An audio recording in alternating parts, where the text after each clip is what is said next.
Chapter 21, 21. Fine, I'll do it myself. This is not very nice. Alan cried in panic. Logan, meanwhile, realized it was not nice to sleep in this man's home, without a shirt. Many questions will be asked now. Arg. Not very nice indeed. You got any secret exits? Please, mister. I don't even know your name. And no, I got no exits, I'm not a spy. Alan replied anxiously. Scientists. Always paranoid but never for the right reason. Logan scowled and looked for a way out. You stay here, I will go and deal with them, he ordered him. Quickly he clothed himself and took out his Secret Service identity card. What can I do for you, officers? Here, I'm from the Gov. Clack. Before Logan could finish speaking, a handcuff was placed on his wrist. You need a license to be here, chum. You are under arrest, come with us to the station. The two coppers took him away, much to the annoyance of Logan. Calm down, calm down. I do not want to kill these men, they are beneath me, they are rabbits, I'm a wolf, yes. Logan took long breaths and said the meditation words that Hector had taught him while in the police car. Alan was left there alone, scaredly watching Logan being taken away, wondering if he would see the men again. 12 a.m., London. Bam. Wake up. We're leaving. Logan shouted at Alan, who was sleeping on his bed. Alan nearly had a heart attack because of this. What? How did you get in here? Police let you go. Wait. What are these claws? Logan grunted, those bastards, they kept offering me tea but refused to see my ID. I broke out of the cell, and broke into your house. Quick. We're leaving. What are those claws? Alan was stuck on that question. Logan grabbed his collar and made him stand up. They are decorations, kid.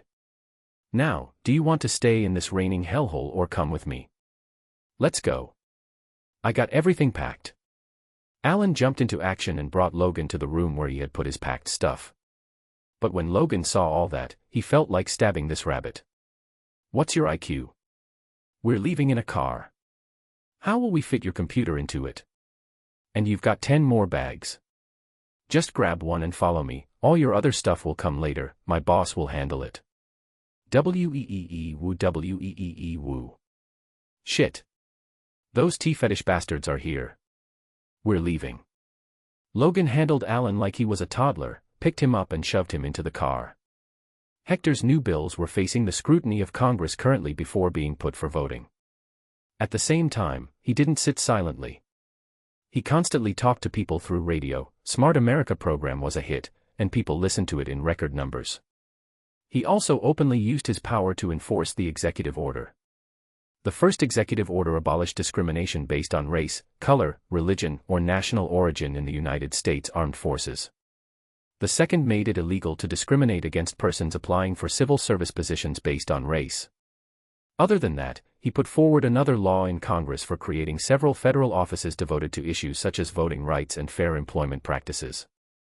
Hector was facing a lot of heat from the southern states, but the overall majority was supporting him. The reason was his constant touch with the public.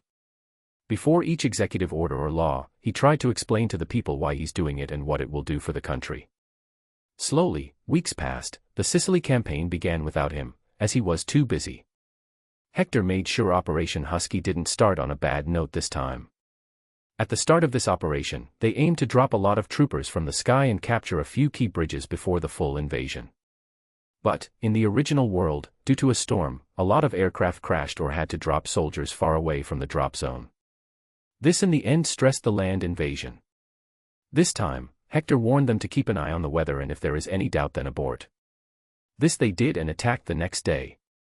This time the troopers landed in the right place. Another thing that happened was that his uniform was ready. It was much different from normal army dress, as he wanted this to be his superhero uniform. It had a long red coat, with 6 stars on each shoulder. There were some other insignia on the dress to signify his win. Then there was a normal brownish-red shirt, dark gray pants and matching big gloves. All of it was made to fit his big body.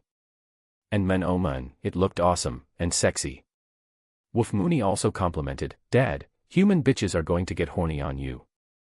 No, Mooney was not cursing women, he was just using the terms he knew. Human bitches were the equivalent of dog bitches for him.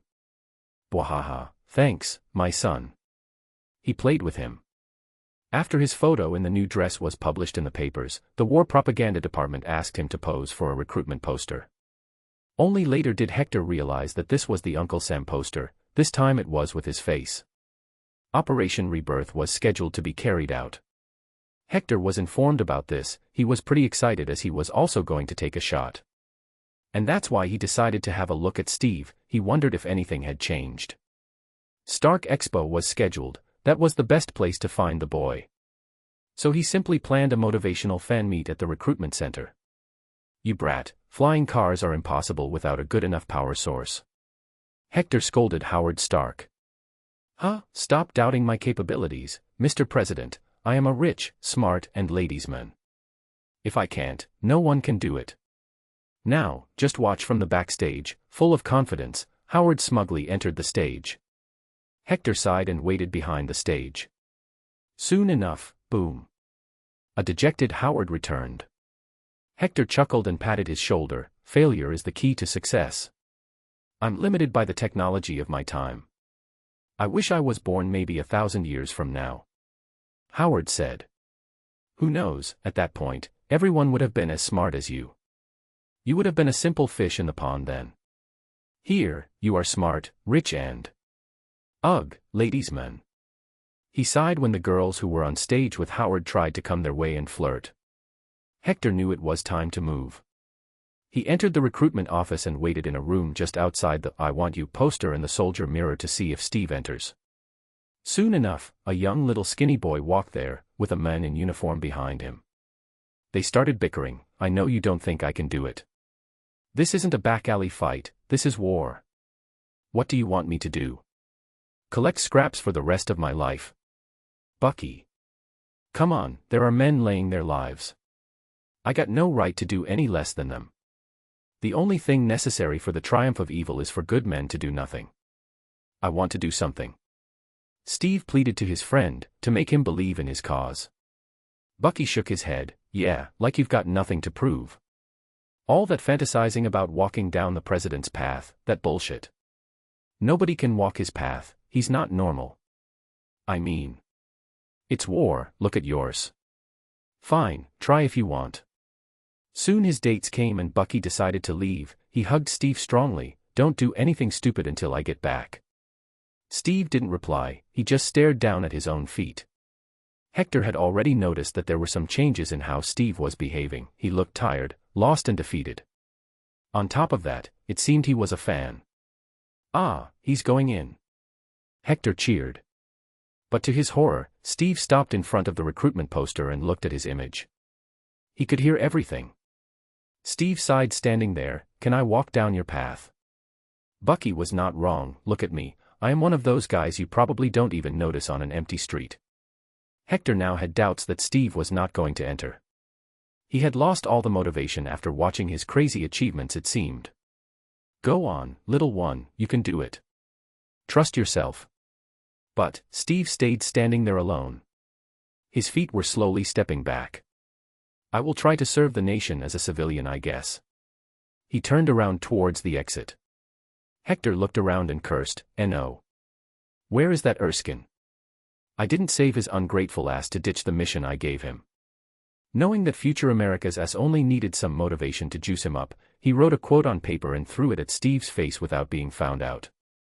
A man who refuses to even try can never achieve greatness. An old man. Steve looked left and right to see who threw it. But as soon as he read the contents, nothing mattered. He was fired up once again, there is no harm in trying. He quickly entered the recruitment room to fill in the details. Just then, Hector saw Erskine dumbly arriving. Pest. Hector called him to the room first. Erskine corrected his glasses first, where is the person you mentioned? Where were you? Hector angrily questioned him. I went to the bathroom for a minute. Why? Erskine wondered if he made a big mistake. That seemed to be the case by the look on Hector's face. How could you, Erskine, you made a pinky promise to do this. Hector scolded him like he was a kid. Well, I had to loosen my other pinky, I had been holding it for too long, Erskine argued. Gah. It's pointless now. Now, Erskine had not heard Steve, so he had no reason to intervene in recruitment. Hector sighed, fine, I will do it myself. He got out of the room. Ignoring all the gaping mouths of soldiers and civilians alike, he walked straight towards the recruitment room. Chapter 22. Setbacks. Is there a problem? Steve asked nervously. The doctor checking him suddenly told him to stay seated as he rushed out. He looked left and right, anxiousness seeping in. There were enough posters around him warning him not to give false information in the recruitment form. But he had given a whole lot of that. Possibly one of the only few acts of deceit he had committed in his life. It's an honor to meet you. Steve noticed sudden silence outside and the doctor's voice, sounding like he was saluting someone. He reckoned it was some top officer. His anxiety went off the charts at that moment. Can I serve the nation from prison, he wondered, soon realizing, no, in prison, you can only serve time. Is he in here? Steve heard a heavy thick voice asking about his curtain room. 1,000 ideas went on in his head. I'm very small, I can possibly sneak out. But he gave up, that was by default telling that he was a criminal. No, he was going to face whoever this person was, and if he is a top-rank officer, then maybe plead with him to let me join the army. But boy oh boy, he was not ready to see who was on the other side. Not even 9 lives could prepare him for that. Ever since he was a kid, he was a fan of Hector, often hearing about the great men from the radio or papers. At first, the man was a governor, who fought crime head-on and eradicated the scums. Then, he became the vice president, and now president. A president who fights his own wars with soldiers at his side. This was the manliest man any man could ever dream of becoming, including Steve. Steve silently stayed seated and waited. Damn it, stop this flowery talking, let me do what I came to do, Hector was cursing inside, as the doctors and nurses had surrounded him. Mr. President, please give me an autograph, a few nurses requested him. Well, how could he say no to these jolly pretty nurses? Nurses here were meant to be hot, to lure more young men to sign up for service. However, then one extremely hot nurse came forward and out of the blue spread apart her uniform blouse, showing her cleavage and a major chunk of her fluffy flesh. She then spoke in the most seductive voice, Mr. President, would you not give me an autograph too? Hector, the virgin boy, had seen a lot of movies, went to strip clubs, but never had sex, saying he would only do it with the one he truly felt connected to. But, being president is awesome, there was no crime in enjoying the view, right? He sighed and gave his autograph on her boobies. But she was not done yet, despite being much shorter than him, she slammed her jugs on his chest by standing on her toes. Mr. President, how about I give you a really thorough physical checkup? Maybe you can check me too. Here. Or here. What the hell, is she even a nurse, he wondered and stepped back. Although women rarely filed sexual harassment suits at this time, there was no point in taking risks. Hector took out his handkerchief and put it on her chest. Behave, please. You are serving in the military. No, she does not work for us. The doctor suddenly muttered. She chuckled and walked away after giving a flying kiss. I work at the drama club next door. Bye. Everyone just blankly looked at her leaving. Meanwhile, Hector eyed his Secret Service chief. Man, did you stop doing your job? And they most likely did. I envy you, women don't even look at me, Erskine commented from behind. Hector laughed. Anyway, is he in here, doctor? Yes, General. Do not disturb. Erskine, follow me. Hector moved into the curtained room where an MP was keeping an eye there. As he entered, the MP saluted stiffly and left, shutting the curtain. For the first time, they were face to face. Hector eyed the boy. He was seriously just a boy in front of him, so small, so fragile. Compared to Hector's 6'5", Steve was just 5'3" tall. A dwarf in comparison. The only thing necessary for the triumph of evil is for good men to do nothing. A good quote, kid. Hector spoke to him. Steve's brain was already short-circuited. Nothing made sense. Why would the president, in his new military uniform, appear in front of him? He quickly rubbed his eyes, wondering if he was having hallucinations due to some new medical condition. He wouldn't be surprised if there was one more strange disease in his body. Hector laughed. Ha ha ha, you're not dreaming, son. Erskine, the file. Erskine handed Hector Steve's medical report and recruitment form. At the same time, he eyed Steve, wondering what was so special about this kid. So, you want to become a mighty soldier? Kill Nazis, become a hero? Hector asked him. He was just trying to make Steve say some good things, as it was ultimately Erskine's choice who gets the shots. He had happily agreed to give him one, but since he wasn't really a soldier, they needed one more. Steve stuttered, Aye, sir. Hector opened his file and read it. Asthma, scarlet fever, rheumatic fever, high blood pressure, and heart trouble. It's as if when God was making you, he added whatever disease that came to his mind. Sadly, you are not fit to be a soldier, it seems. And yet have you tried recruitment from 8 different centers? 8 times. You sure got the determination. Erskine complimented. Steve shrank his neck, thinking he was done for. He was caught. Mr. President. I wanted to. Hector cut him off. Son, this is the best and only chance you can get in this life. I am the Commander-in-Chief of all forces, Grand General of all Allied forces. If you can convince me why you should be allowed to join, then I will let you in. So get yourself together and speak like a man. I repeat the question, do you want to be a soldier and kill Nazis? He asked again. Steve took long breaths and looked up at Hector's serious face. He realized this was truly happening. But he had no idea what to say, so he said whatever came to his mind. I'm just a skinny kid from Brooklyn. I don't have any great ambitions of being a hero and saving the day. I don't want to kill anyone, I don't like bullies, I don't care where they are from. Ha, classic. Probably the only Avenger I can fully respect. Don't worry, kid, you'll get your girl eventually, Hector thought in his mind. He gave Erskine a look of, see. Erskine also nodded in affirmation of Steve's ideals. The small man deserves a chance, I say, but you're the president and I can't decide this. Hector nodded. Stephen Grant Rogers, a chance is what I am giving you. Don't let me down, son. If everything goes well, we will see each other again soon. Erskine, stamp it and get him to Camp Lee. I will not let you down, Mr. President. Steve all of a sudden clumsily saluted him. Hector chuckled internally. He had no idea that his existence already had such a huge impact on the world, especially people. For Steve, he was the role model. Be well, son. Hector left after that. He was the president and had so many other things to do. However, a piece of really bad news was awaiting him at the White House. House of Representatives. Nay. Nay. Nay. Aye. Nay.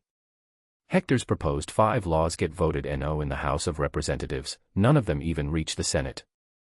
Hector was being called out now. Some congressmen and senators were attacking him, saying he's power-tripping. They claimed that his laws would create civil unrest and hurt the community sentiments in the nation. This was coming from both sides. Hector, who had been facing no resistance up until now, was once again made to realize that he was in the 1940s. People were assholes here and cared not who saw them being an asshole. A lot of the powerful folks in the country immediately started to oppose Hector in everything, questioning all he did. Some senators and representatives from southern states called him a Negro lover. A/N, I used the N-word in a historical context here. I don't aim to hurt anybody's sentiments. Tell me if you feel this is inappropriate, I will turn it into N-word. However, all these representatives and senators had no idea that Hector's constant effort in the past to stay connected with the people through radio and television had worked wonders. His ideas had been passed on to a lot of people. It wasn't just the blacks who wanted a change, people from all communities wanted it. When the news reached everyone that the president was trying to bring about good change and was now being cursed and pushed back by the people they elected, simple to say, protests erupted. However, Hector quickly came onto the radio and asked everyone to stop and get back to work. The war was more important. At the same time, he promised he will reintroduce these laws again very soon.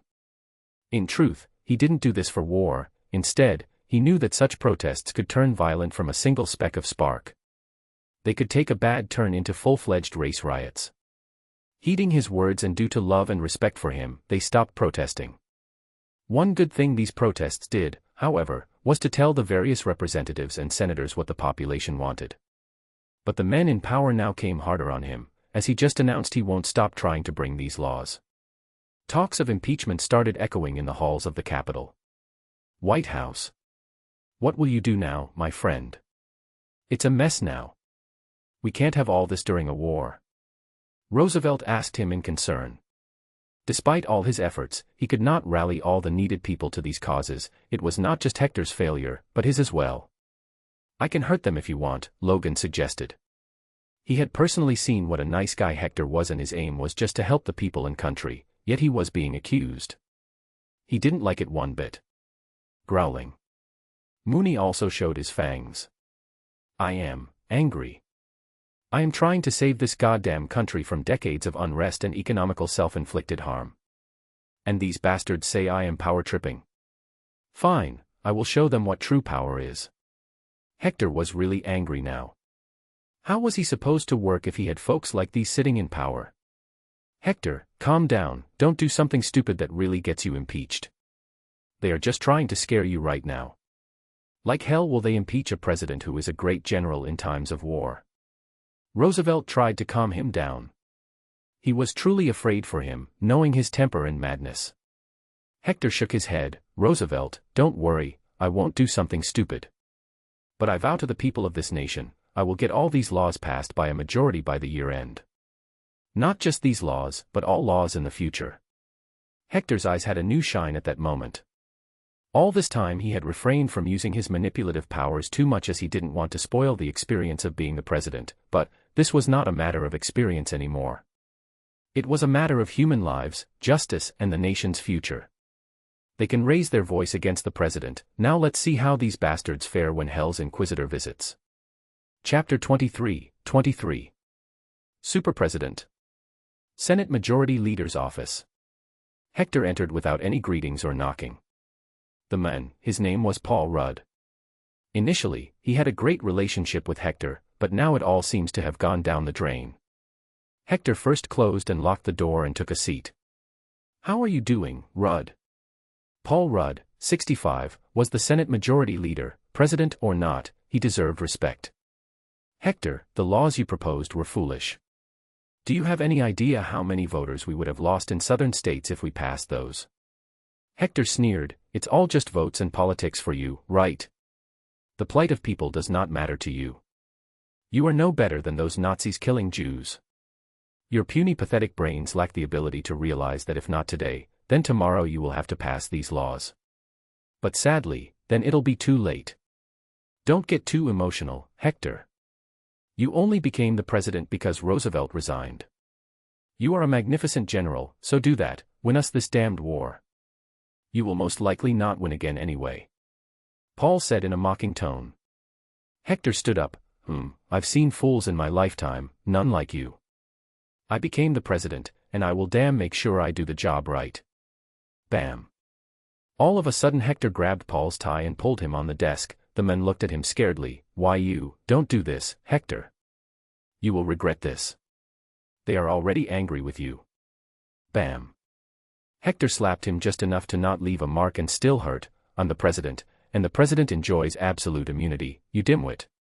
Now, I want you to tell me your deepest, darkest desires. I know you have many, just like all other politicians. What do you want?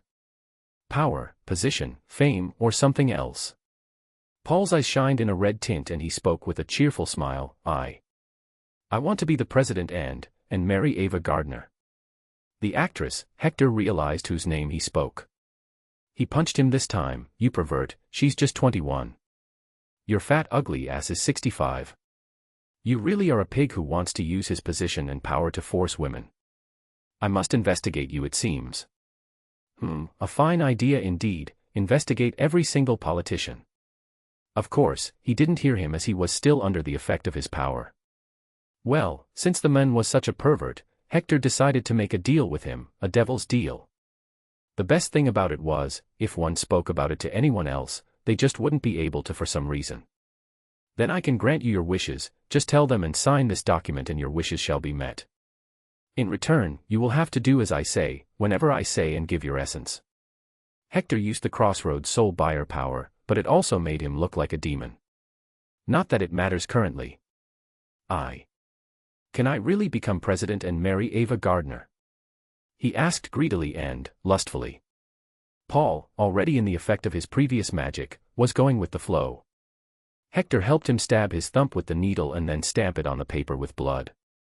Done, congratulations, you will soon become the president and marry Ava Gardner. Now, it's your job to make sure all the laws I propose get passed. Have a good day.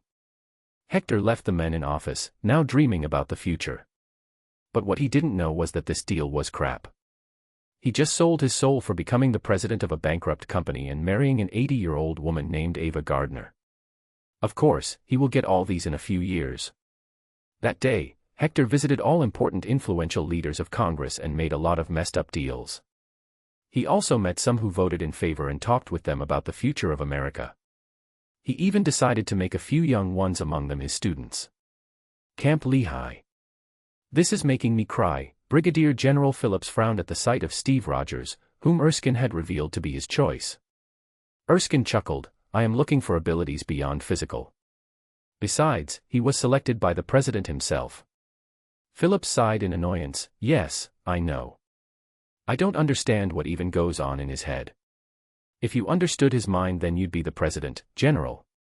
And I'm sure nobody in the world can understand his mind. What he does goes against all logical reasoning. A 72-year-old man, destroying planes in the sky with his hands and tanks while on his bike, led an army to win northern Africa without a casualty. Even now, the laws he tried to pass, does he not want to win another term? Erskine asked. Phillips grunted, Arg, he's the best president this nation has ever had in more than a century. I would like to see him in office post-war as well, but his ideas are too radical, too progressive, and that goes against the thought process of a man of this era. Leave it, Doctor, politics is not for the weak minds of ours.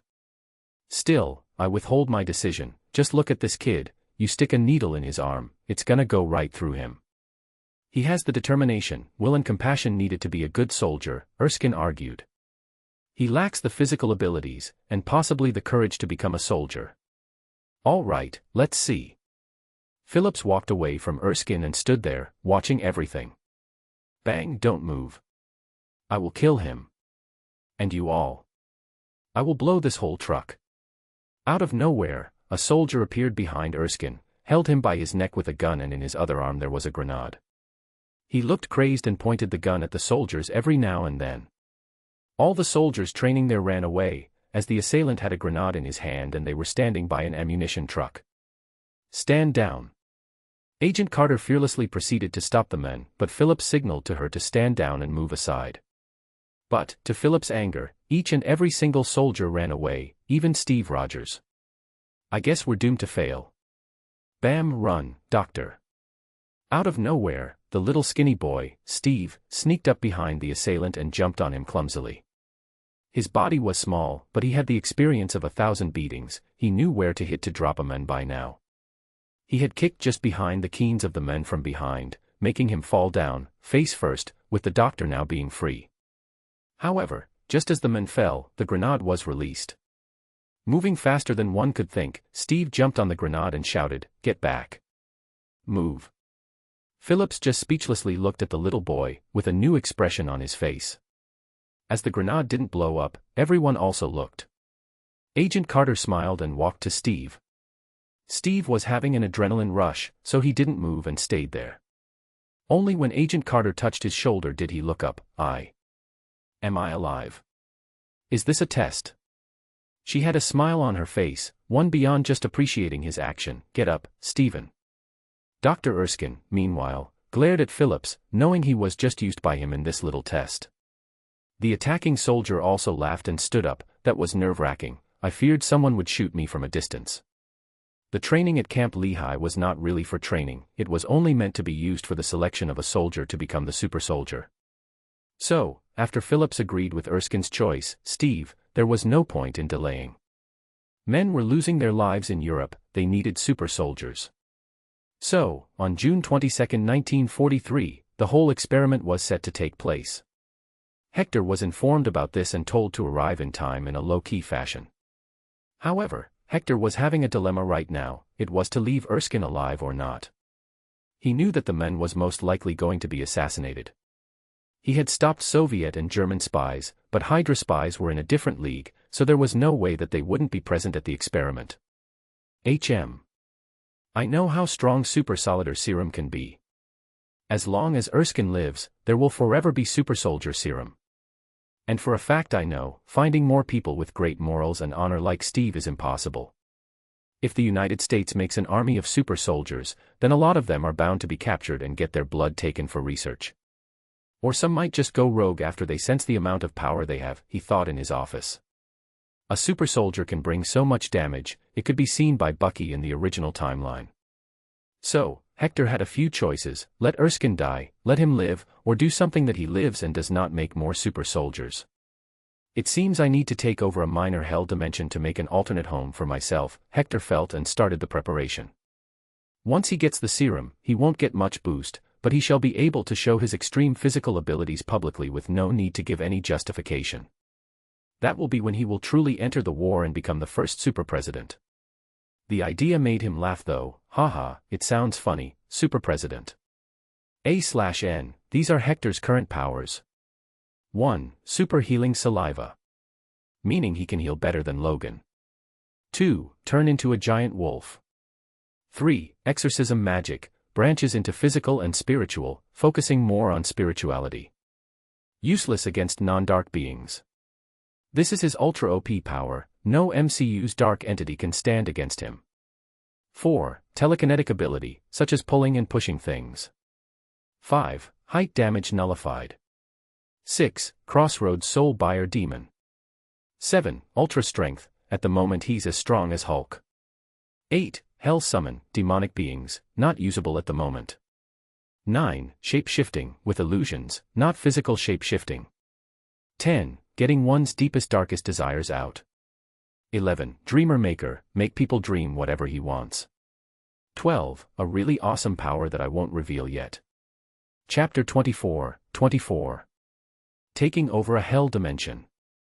Before Project Rebirth's final part took place, Hector decided to take over a hell dimension so he has a place to keep some stuff and also a place to live with no worry of someone interfering. This was one aspect that Hector was utterly confident about. No dark/evil entity can stand against him, even if the Dormammu or the strongest Marvel demon, Thawne, all would die in an instant by his hand. In Hell, it was his job to exorcise demons, and during his long time as Hell's Inquisitor, his exorcism magic had gotten full OP. Also, he was asked by Satan to exorcise a few of them and send them to Hell. Which dimension should I go to? I don't want to take over any major ones, just a small one will do. He tried to think about which dimension to take over. Unable to decide as all of these realms would provide him with fun powers, he decided to make it random. Mooney, my son, come here. I want you to choose a name from this list. I know you can read, so close your eyes. Mooney, wagging his tail, jumped on the table of the president. The list had 10 names: Speyer, Nastir, Zarathos, Blackheart, Null, the Living Darkness, Dormammu, Shumagorath, Thawne, Mephisto, and the one below all. Hector personally wanted to go after Mephisto, as the man was just a demon but called himself Satan and made deals like a Satan. It was unacceptable, the puny demon was making a joke out of his friend, the real Satan. But Mooney randomly chose one, leaving the selection to fate. He sniffed the paper with closed eyes. Woof, he finally put his paw on one name. Hector ruffled Mooney. All right, let's see what name you choose. Mooney jumped onto Hector's lap to sit and looked at the page like a little kid. Ah. It's not Mephisto, but this is decent as well. Let's go and meet this being. Hector stood up, with Mooney still in his arms. Now, to get into a hell dimension, he needed the Godpad Pro. It was the only thing he could bring with him from real hell, as it was his personal property as Hell's Inquisitor. He willed it and it appeared in his hand. The wallpaper was by default, the photos of a masked man, who was the top ruler of Hell, sitting seductively in the lap of an old beardy man. It was heavily edited for sure. He tapped on the search option. The loading screen appeared as it searched all the dimensions inside the Marvel Universe and made a list. Woof, Mooney demanded to watch a dog video. Haha, fine, the search will take time. Here, watch this clip of a dog trying to say I love you. He quickly played a clip. Like a good boy, Mooney happily watched from his lap. He was a big dog, but still didn't lose the habit of sitting on a lap. Wah wah woo. Mooney tried to imitate saying I love you. Aw. I love you too, my son. He hugged the snowy gigantic husky. Beep beep. Ah, the search is complete, let's go. The process was simple, they just disappear and reappear in this dimension. No, the Godpad wasn't a teleportation device, but instead an interdimensional travel helper. As soon as they appeared in the new dimension, they saw fire all around them.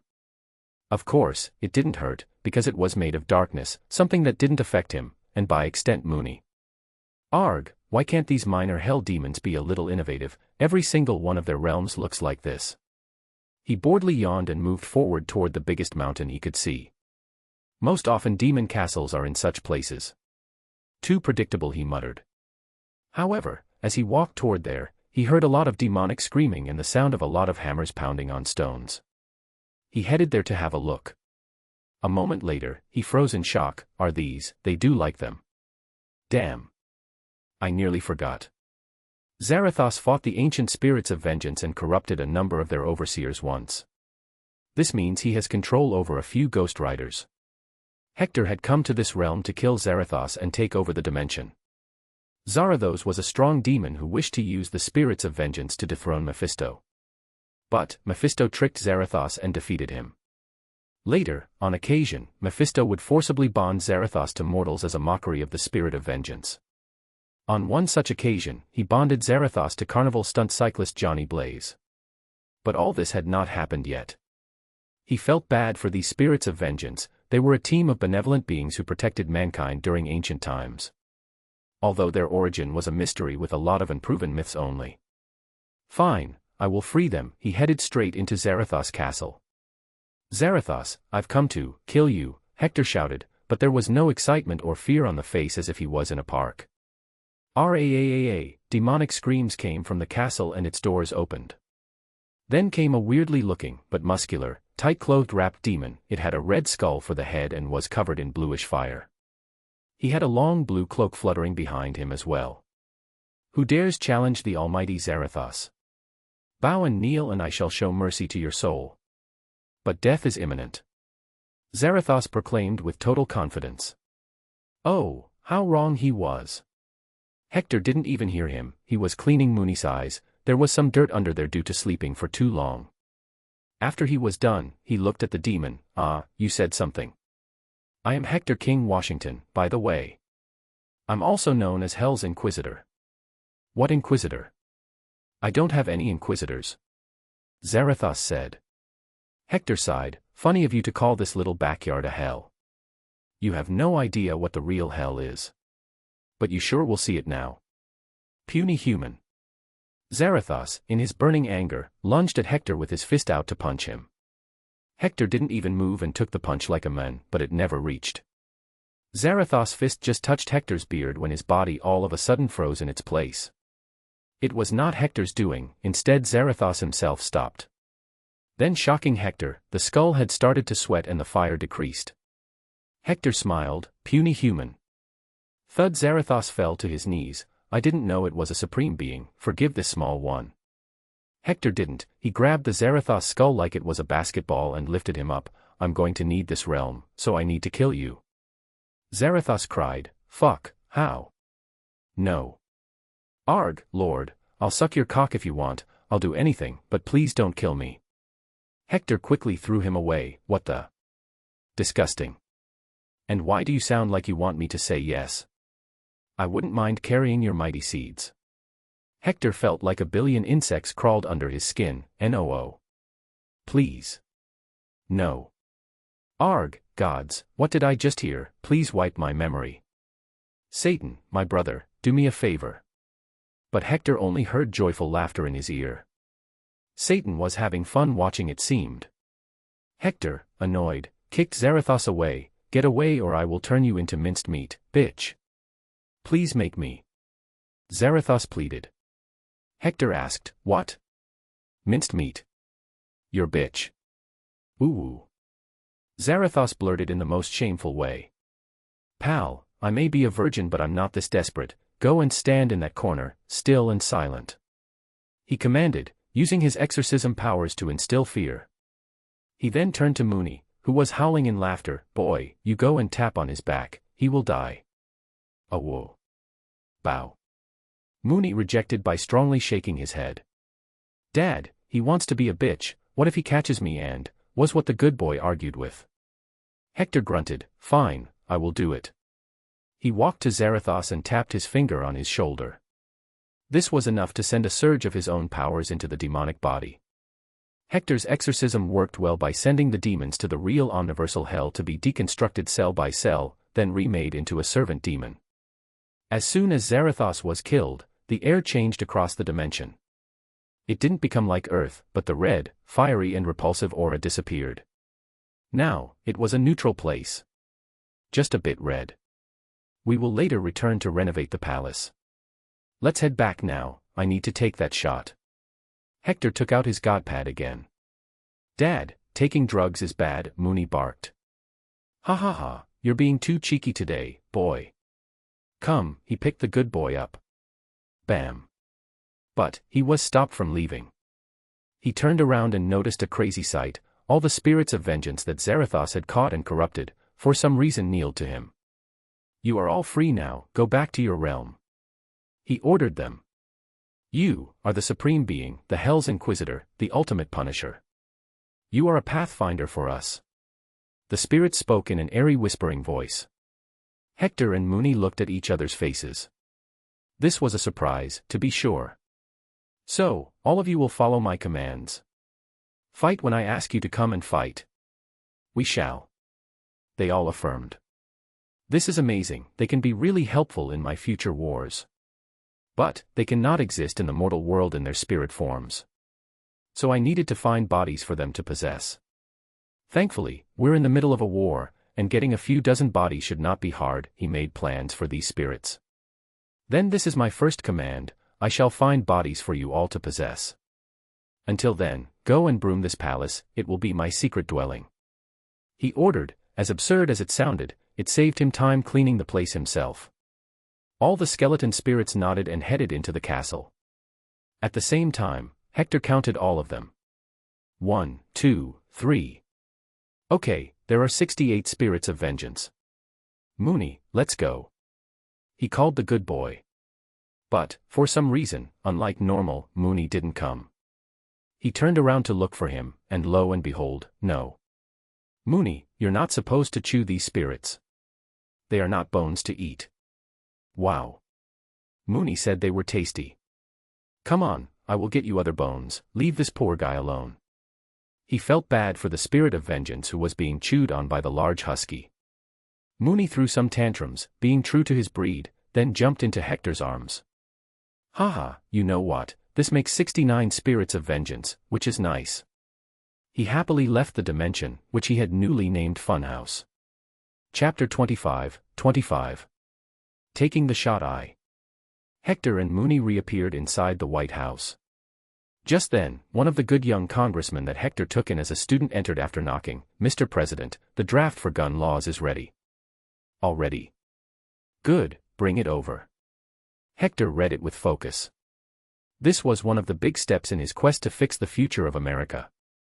With the advent of social media and the betterment of human lives, people in the future will become snowflakes, not being able to face even a small amount of shame or pain. They will break easily and use these guns to create trouble.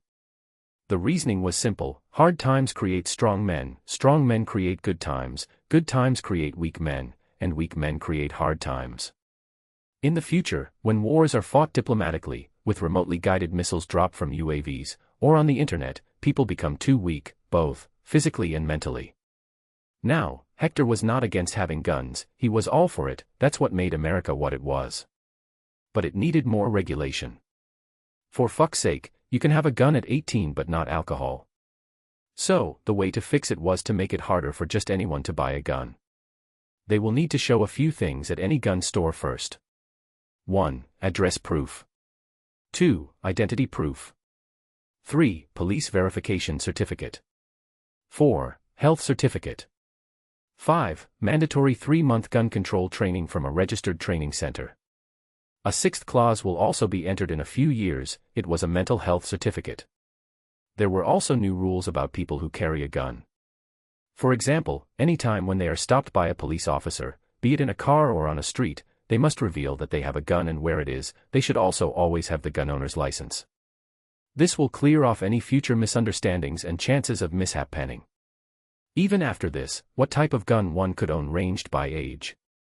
For example, an 18-year-old can buy a pistol, but not any automatic rifles or shotguns. For this, they needed to at least be 21. Other than this, owning grenades, cannons, rocket launchers were completely illegal. Unless they had a special permit or they were decommissioned antiques. Alright, I see no problem here. But do add a clause for seizing illegal guns from a person if they are unable to show their license even after 1 week notice. He gave suggestions and the work was done. Hector then packed his stuff and left for Brooklyn with his pup. He only took 1 car and Secret Service personnel drove it. Directly arriving at the secret location, he rushed inside the building. He made sure nobody saw his large frame by hiding behind a few umbrellas. As he was entering, he saw 2 men outside, standing by a car and watching him. This proved that Hydra was here. He didn't stop and entered with a smile. Today, he didn't wear his military uniform, it was red and too eye-catching. But after he gets the serum, he was going to wear it all the time. He wanted to carve his image in people's minds, so they never forget him, so that even future coming generations who will not see him personally will feel a sense of nostalgia. Mr. President. As soon as he entered, he saw the absolute beauty, Peggy Carter. Every time Hector saw her, he felt that he was probably into warrior women, women who could fight and weren't just flowery pot of tears and emotions. He won't deny, he felt attracted to her, but making a move on her would be inappropriate. She was young and also Steve's girl. There is the best agent. How are you, child? He asked her jokingly. Woof. Mooney also greeted. She smiled, already expecting for him to talk so frankly. I'm good, sir. Please follow me. Will, he also. He walked beside her with a smile. Mooney. Of course, he's a good boy. He will just sit in the visitor's box. By the way, is the boy already here? Yes, he's here, waiting to be tied to the machine. But sir, are you sure you want it too? It's an experiment, quite dangerous, she asked him. She still couldn't accept that a politician could be this badass. Yes, he was a general in the past, but she knew plenty of generals who were now spineless politicians. He chuckled, it's going to be a success, Agent Carter, mark my words. And if I didn't have the assurance, I wouldn't have let Steve do it. All Americans are my sons and daughters, remember my speech. So how can a good father let a son take the risk alone? Inspirational, that's how she felt. Unknown to her, Hector also had selfish reasons, but those can be ignored. Soon, Peggy spoke the password to the old lady and they entered the secret lobby. Wait, Agent, he stopped her all of a sudden and asked, do you have a gun? Confused, she nodded, yes, sir. Is there any problem? Care to give it to me? There is some pest cleaning I need to do. He said, cryptically implying something else. Peggy was a spy, she saw the confident light in his gray eyes, so she nodded, here it is, sir. Can you tell me who it is? He didn't say it and walked in. The door was opened by MPs and for the first time, the entire lab was in his view. Machines making noise, people chatting, a known voice of Steve, Erskine, and Howard resounding there. This place looks horrifying and beautiful at the same time. Bow. Yes, Mooney, it smells bad too. Now, you go and take a nice comfy seat at the front. He sent the fluffy boy away. Mr. President. I didn't know you were coming. Senator Brandt, like any other cockroach politician, came to lick his feet. I had to come, we're making history today, Hector replied, and noticed Phillips on the side. Why are you standing there, come here. General Phillips saluted him, welcome, Grand General. I was just talking with Senator Brandt, we need electricity today, or else the whole Brooklyn grid will be short-circuited. He nodded, I know, I've ordered the governor, they will be cutting the electricity supply of the city for an hour. I'm disappointed you needed my interference to solve this small problem. Mr. President, I tried to talk with the electricity company but they asked for money in return to cover the loss of cutting the power for an hour. Senator Brandt tried to clear his name. Hector scoffed, and money is more important than our nation's security. Senator Brandt felt nervous, his back sweating under the suit. He had been crying for funds all this time when the funds were being issued by the White House directly. Hector despised the man and was going to deal with him soon. To divert the attention, Senator Brandt introduced another guy, a tall man, wearing a nice suit and had glasses. At one glance, Hector knew that this was the guy. "Mr. President, this is Fred Clemson, from the State Department," he said. Fred Clemson came forward to shake Hector's hand. "Mr. President, it's an honor to..." Bang. Hector shook the hand with one and with his other hand, put the muzzle of the pistol under the man's jaw and pulled the trigger. The bullet went from Fred's jaw and pierced out of the skull, with his blood being sprayed on the roof, painting it red. The body dropped dead. Phew! Hector blew on the gun like a candle, then he cursed, "Bloody Hydra spies, this ain't Fred Clemson, his real name is Heinz Kruger." Every single person in the room was left in utter shock. The guards had their guns out but were confused where to aim, not on the president, of course. Phillips was speechless with his jaw hanging and Senator Brandt was pale, fear and shock visible on the face. Agent Carter looked at the dead body, realizing this was the pest Hector talked about. Hector then turned to her and passed the pistol. "Dear, there are two more standing beside a car on the right of the shop. Would you deal with them? And this one, check his teeth, he must have a cyanide pill in the mouth. That's how Hydra works." Agent Carter did as ordered. She first checked the dead man's mouth. Snap! She found the pill and showed it to everyone. "I will deal with those outside." She ran away, calling on a few MPs to cover her. A frenzy took over in the lab. Hydra had penetrated so deep inside the U.S. government. State Department. This was an utter shock. Phillips looked annoyed though, wondering what else was compromised. "Should we continue?" he asked, uncertain if they should take the risk of doing the experiment in such a situation. Hector laughed as he took off his coat and then shirt, showing off his awesome tall tanned muscular body. "Of course. Let's get pumped. Erskine. Load the juice." Chapter 26.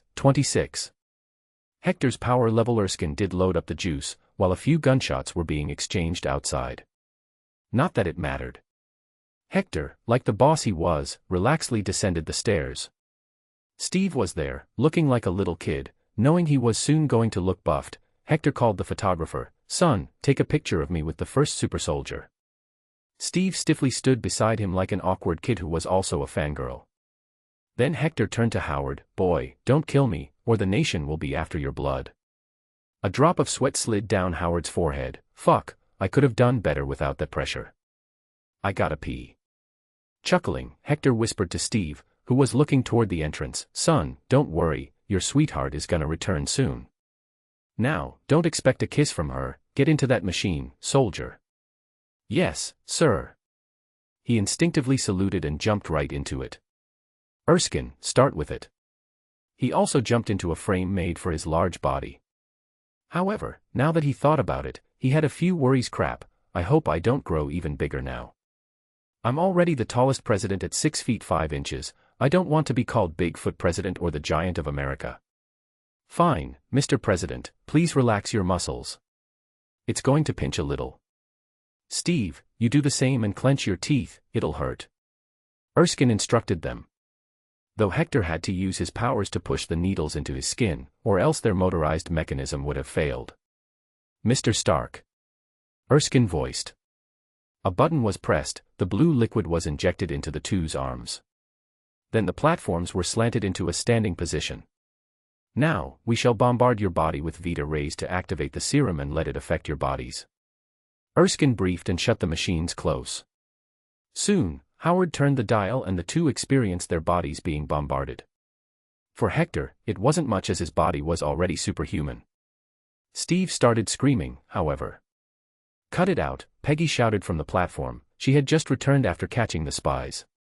"Don't, he's fine," Hector voiced confidently. "Yeah, I'm good.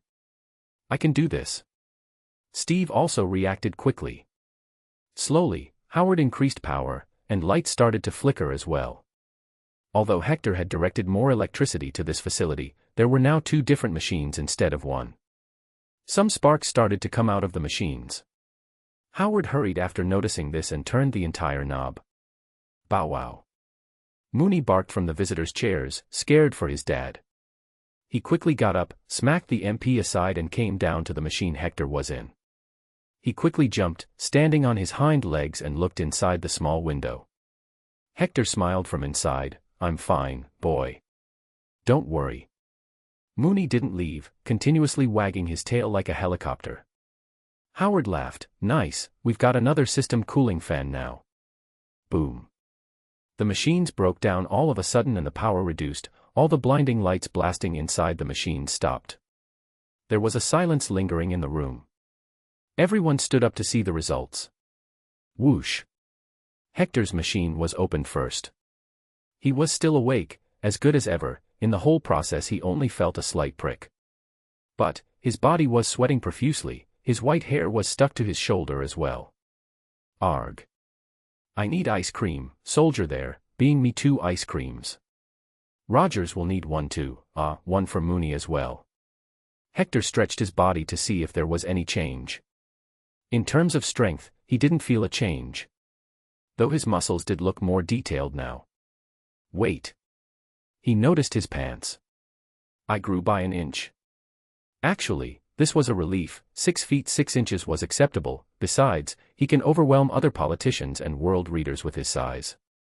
However, he didn't get the expected applause, since his body was mostly unchanged and the people didn't know if it even worked. Howard, stop looking at me and get that poor kid out. He scolded him. Whoosh. Quickly, the second machine opened. Steve's body started to fall forward as he was still getting accustomed to changes. Hector quickly stopped him. It seems people can't make fun of your height now. Good job, son. Those victory trumpets and cinematic themes would be playing right now if it was a movie, he thought, as he wore his coat. Steve looked at himself. The world seemed smaller from his new height. It was a fruit he had never tasted before.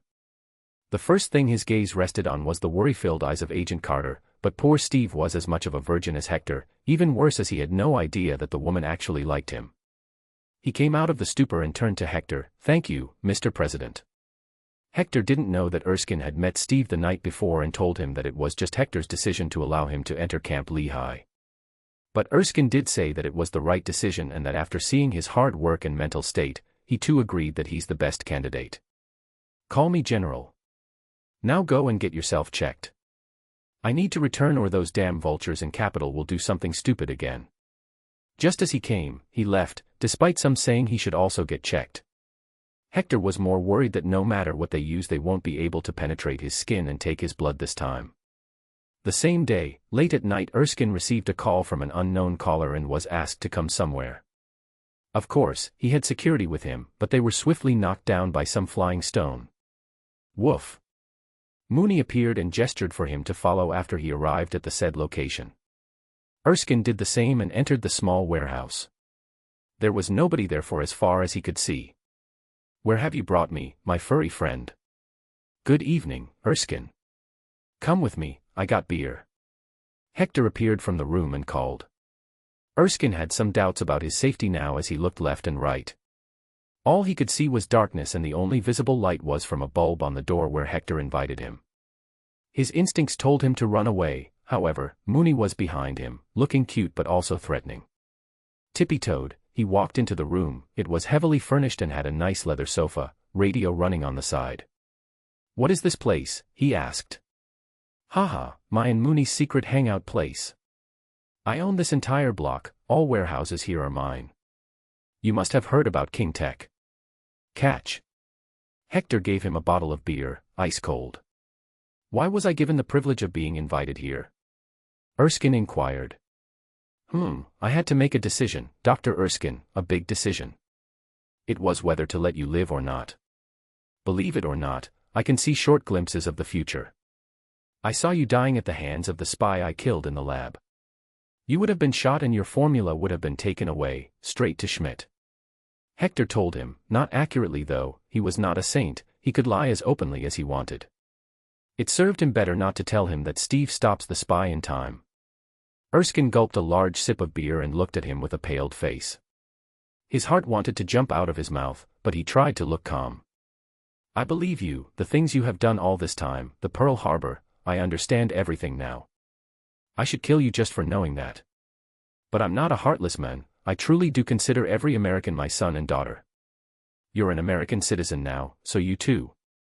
I know you feel weird, but I am much older than I physically look. Hector added. Erskine had an intelligent light in his eyes. Decades. He asked, only to get a shake of the head. Centuries. Erskine's felt his mouth dry. Millennias. Perfect. How? He cursed and asked when he got a nod. Hector smiled and pointed at Mooney, who was merrily chewing on a human thigh-sized bone. That good boy Mooney is that old too. Erskine, how do I say this, but the universe is vast, there are beings older than the universe out there, gods that humans pray to are merely powerful aliens out there. Now coming to the main topic, Doctor, just one Johann Schmidt is such a pain in the ass. What do you think will happen when the US Army has 100 perfect super soldiers, many of them not so virtuous as Steve Rogers? Many will get caught, their blood will be taken, researched, and then the serum will be recreated by enemies. You must understand, the only successful super solider is Steve, and the only successful serums were used on me and him. If I am to let you live, you will continue to make the serum for the army, risking the future. So, there is only one way, after all, dead men tell no tales. Erskine's mind was full of questions. Are there aliens in space? Who really are you? What do you want? Yes, they are real, and I am Hector King Washington, just a superpowered president. Don't expect me to reveal my real background. What I want is to enjoy my life and make the world a bit less shitty than what I saw in my visions. Seriously, you'll be paying $2,000 for a one tiny bedroom New York City apartment. That's messed up. Ah, yes, there will be communist nations and military-industrial complexes as well. There are two options for you. 1, you die. 2, you can survive but you will live in my own dimension. Hector finally revealed. Erskine was a good man whose family was killed just because he refused to do the devil's work. Now, Hector may be half devil, he couldn't just kill an innocent. The marker on Erskine's head was slightly grayish-red before, now it was white. This meant that him making Captain America gave him so much good karma that he now had neutral karma. Hector could now help him get to gold or red. What dimension? Erskine inquired. This, all of a sudden Hector used Godpad and all three arrived at the funhouse dimension. The spirits of vengeance had cleaned the house nice and tidy. They were just standing on the sides of the hallway like lifeless decorations now. What is this place? It feels like hell. Erskine muttered. Haha, it was hell not long ago, a demon occupied it.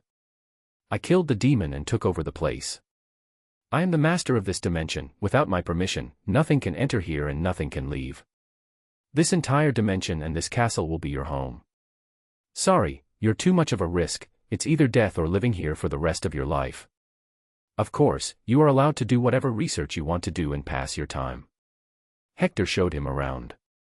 He had picked up one of the labs from his company and put it here. It was a mess though, as he wasn't gentle. Bow bow, whoa.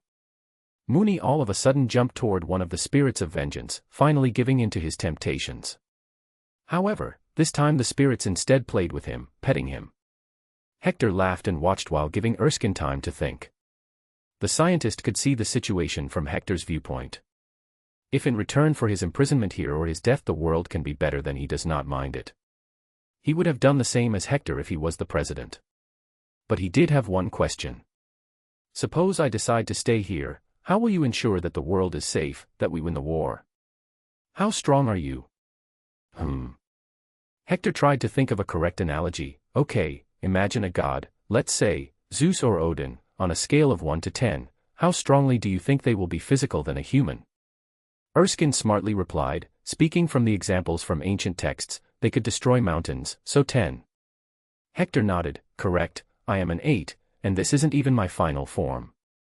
However, on a scale of 1 to 10, how strong do you think these gods are from humans in spiritual powers, in short, occult, magical and such powers? Again, a 10. They are bound to be much stronger. Odin is immortal from what the myths say, he dies and gets reborn again and again. Erskine answered. A 10 you say? I am a 100. No being in this universe can comprehend my existence. Not Odin, not Zeus, nor death itself. For I am the Hell's Inquisitor. Ha ha ha, Hector laughed widely with his hands resting on his sides, but soon a frown appeared on his face as a realization hit. Degree. Crap. Did I just reveal my identity? Woof. Mooney also gave a tired bark and shook his head, saying, "Oh Dad, so clumsy, what am I to do with you?" A/N, in short, he is physically 2 points weaker than Odin. At the same time, because he's an omniversal Hell Lord, spiritually he's still a very high-dimensional being, making him supreme in this category in the MCU multiverse. This does not help him in physical attacks, but if any being tries spiritual, mental, or soul attacks on him, it will fail poorly. Chapter 27. Education Reforms and Angry Logan. Erskine had no choice in this matter. Hector didn't have any ulterior motives either. He didn't expect Erskine to miraculously develop some crazy serum that would make him the strongest being in the universe. That only happened in fanfics. No, he just wanted the man to live his life and die peacefully as a mortal and go to heaven. But of course, he wanted a few more samples of super soldier serum. He might inject a few people in the future, who knows. After settling Erskine inside the secret dimension and telling two spirits to be assistants, he returned to his normal work, nation building. His new laws will get passed by December, so he focused on other aspects. Which was education reforms. Education was really important in any nation, it will define the future. He wanted the United States to be seen as a country of technology. After all, why can only Japan have awesome automatic toilets that also speak? So he personally drafted the new Education Reform Act, one that he based on his inspirations from Finland from his past life. Hector, knowing that the future is all about globalization, wanted Americans to dominate it. For this, a certain mindset was needed. Hence, in the new act, it was now compulsory for all kids to learn at least one foreign language that was not English. Special emphasis was given to Russian, Chinese, Japanese, Hindi, Thai, Filipino, German, Spanish and Arabic.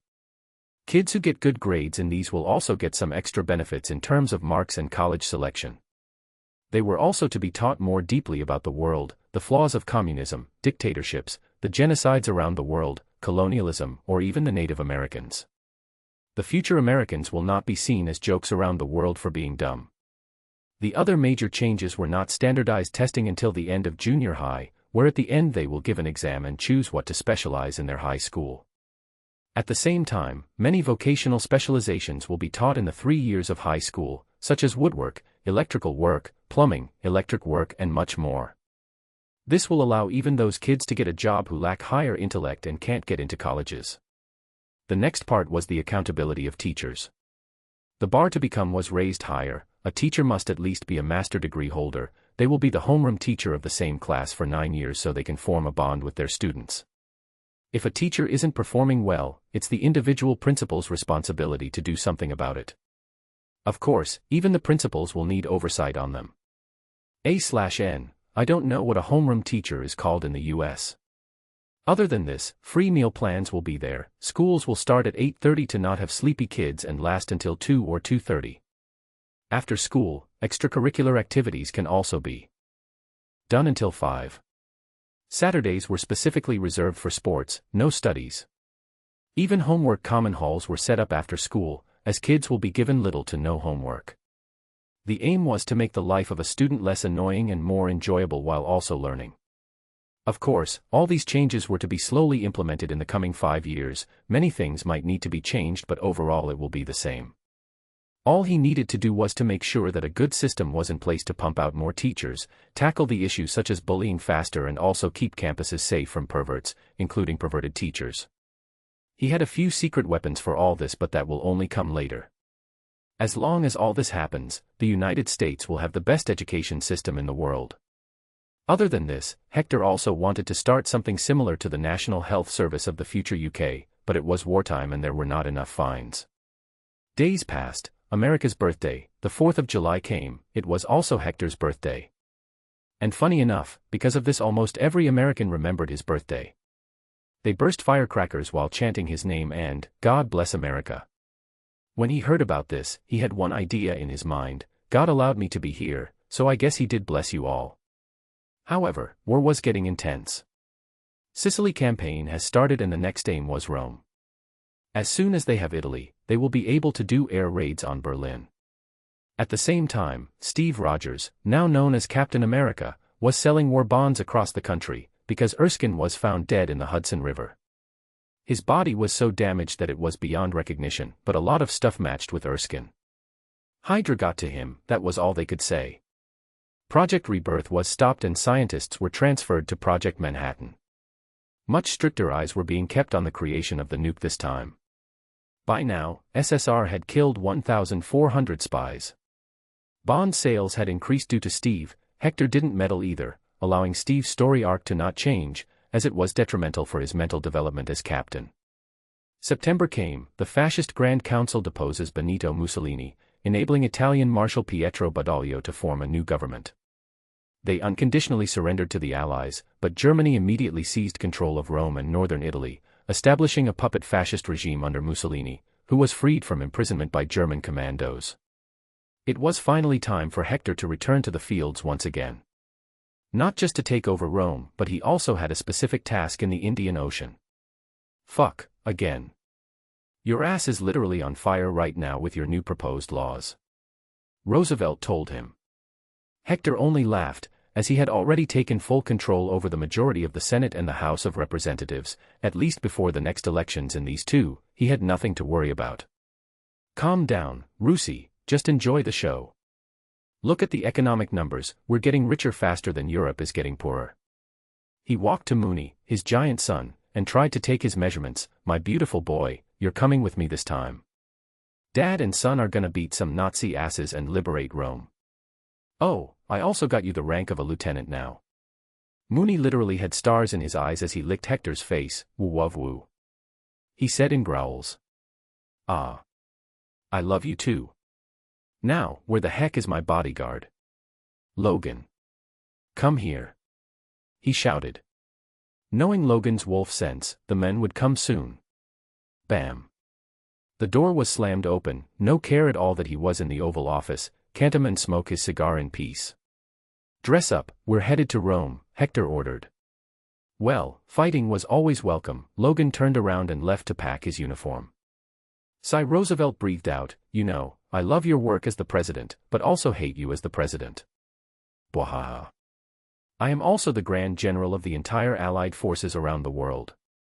If I don't go to war myself, I don't deserve that uniform and rank. Well, adios, mate. He left with no worries at all. Why was this the case? Well, simple to say, Henry Truman was one of those who made a deal with the devil. Italian front. How many of you are ready to help me sock old Adolf on the jaw? Bring back the chicks. Disappointed in himself, Steve Rogers, in a funny dress, walked off the stage. All his expectations and dreams had been shattered as soon as he got the power to really make a difference.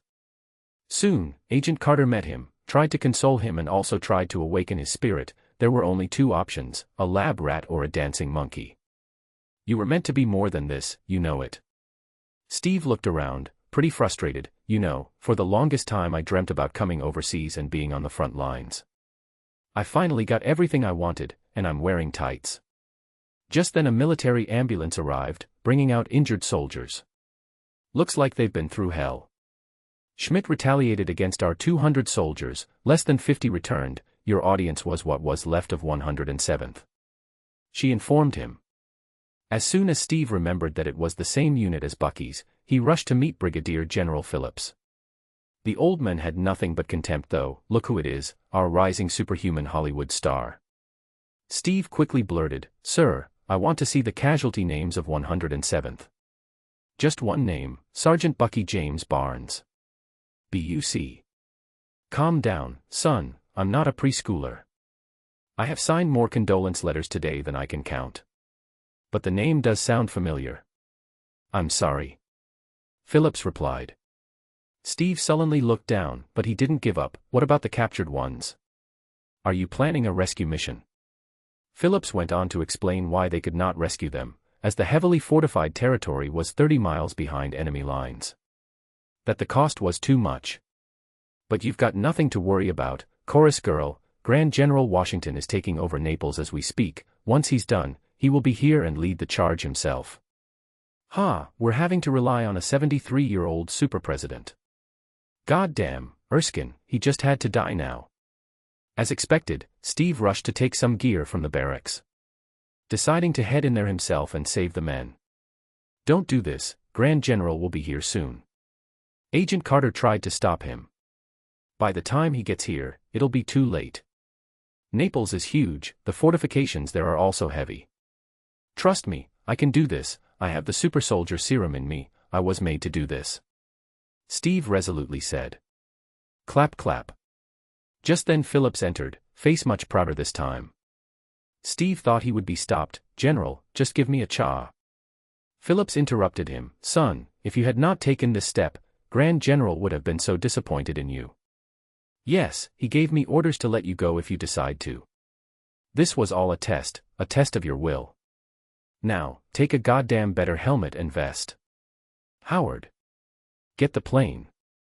Howard Stark was just outside the tent. Yes, boss. Dumbfounded, Steve looked at Phillips. He planned this all along. Phillips patted his shoulder. Kid, take this advice. Never assume he's doing anything for no reason.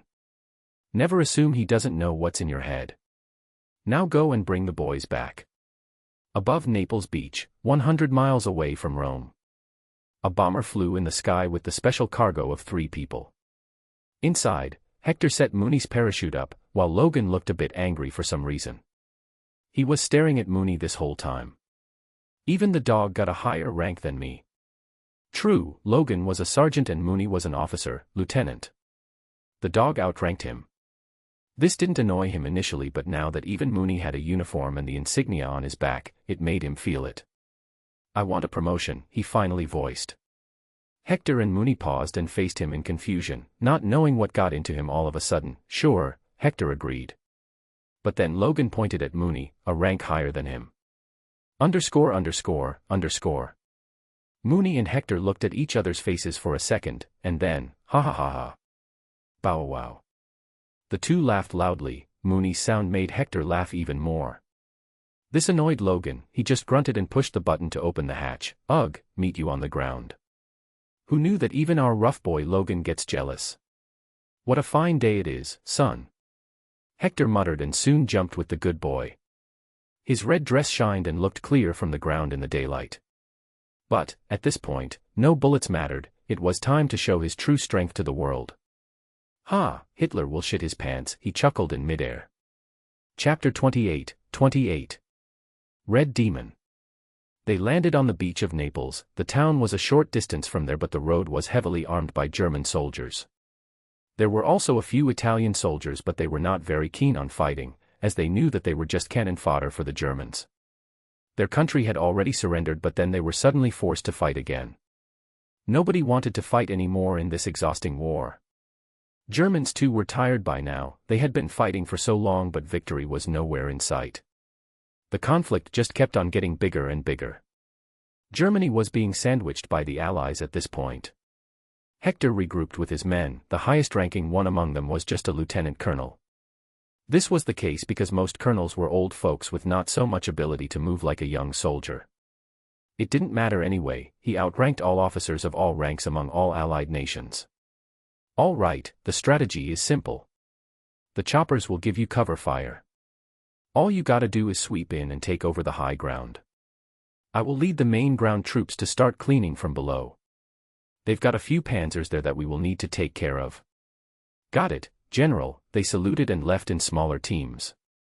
A group boarded the chopper as well and headed straight to the higher grounds. Back on the ground, a few screams were coming from inside the many buildings as loud shouts of German soldiers came. Logan was already going wild in there and nobody knew what was happening. Too bad, Hector was also responsible for the men. But that didn't stop him from showing his awesome badass strength. Bam.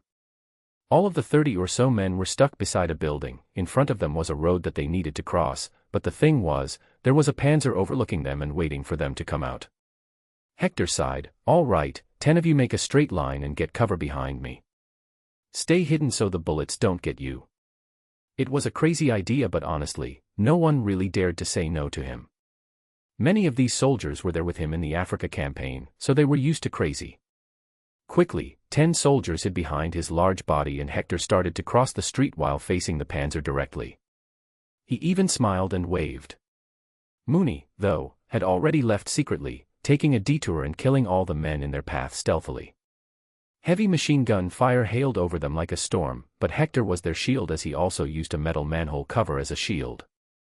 But even that was not enough for what was about to come. Boom. The panzer had launched a shell straight towards them. Get down. Hector's loud command came, and even louder was the blast that soon followed. Smoke covered him for a few seconds. A few of the new recruits or from other fronts who saw Hector for the first time started to pray to God as soon as they found that the old president was fine. Did he just stop a tank shell with his forearms? A private asked. John F. Kennedy, who was a follower of Hector by now, patted the private's shoulder. Kid, you haven't even seen a fraction of his badassery. But it is indeed shocking what he just did. I guess the rumors were true. He is our super president. Run. Cross. I will handle this toy. Hector shouted. The smoke screen was the perfect opportunity. As the men ran across the street, Hector instead ran towards the panzer. Boom. Another shell hit his forearm. It was blocked effortlessly. His running speed didn't even decrease. The whole time he had a nice cold smile on his face. His red uniform fluttered in wind due to his speed, and that made him look 10 times terrifying. Whoosh. He moved like the wind and appeared right in front of the muzzle of the tank. His hands gripped it strongly, and a moment later, Hector lifted the whole tank up and started to rotate as if the tank was a disc in the discus throw. Bye-bye, show. He threw the tank a few dozen meters away. It exploded on the spot due to great damage. Can Captain America also do that? Logan suddenly appeared, out of breath and covered in blood. Hector denied. No, I was already this strong. The super soldier serum just gave me the perfect excuse. Steve is much weaker, but still, he could have at least curved that tank's muzzle easily. Logan proudly scoffed. I can just slice anything. Chuckling, Hector patted his shoulder. If you behave like a good boy, I might just provide a way to make your claws deadlier and heal faster. That was enticing as fuck. For a man who didn't have many aims in life, strength was one of the few things he was hungry for. On Mooney's side, with Hector gone, he was leading the troops. Initially, there was an issue, as the commanding officer of this group was Kennedy, who was a lieutenant, but he decided not to fight for it, saying, look, he's a lieutenant as well, and he's doing just fine, let's follow. They followed Mooney, who warned them at every turn about enemies ahead, sometimes even taking out single enemies. He quickly won over all the soldiers. Boom. Damn, Grand General is going to leave us behind at this rate, Kennedy exclaimed, seeing an explosion occurring in the distance, probably another tank. The entire campaign had turned into a nightmare for the Germans, as Hector easily carried the entire American forces into the city. Naples was beautiful for sure, but the people living here were in terror. What happens when an army takes over a civilian village? Crimes, such as murder, looting and mass rapes. It was not something just done by the Axis but also the Allies. All German soldiers, put your arms down and surrender. I repeat, surrender. All your tanks have been destroyed, most of your men are dead, there is no way out. Hector's loud voice echoed through the speakers around the city. This showed that he had reached the broadcasting center in the middle of the German encampment. But the thing was, the Germans didn't see that happen.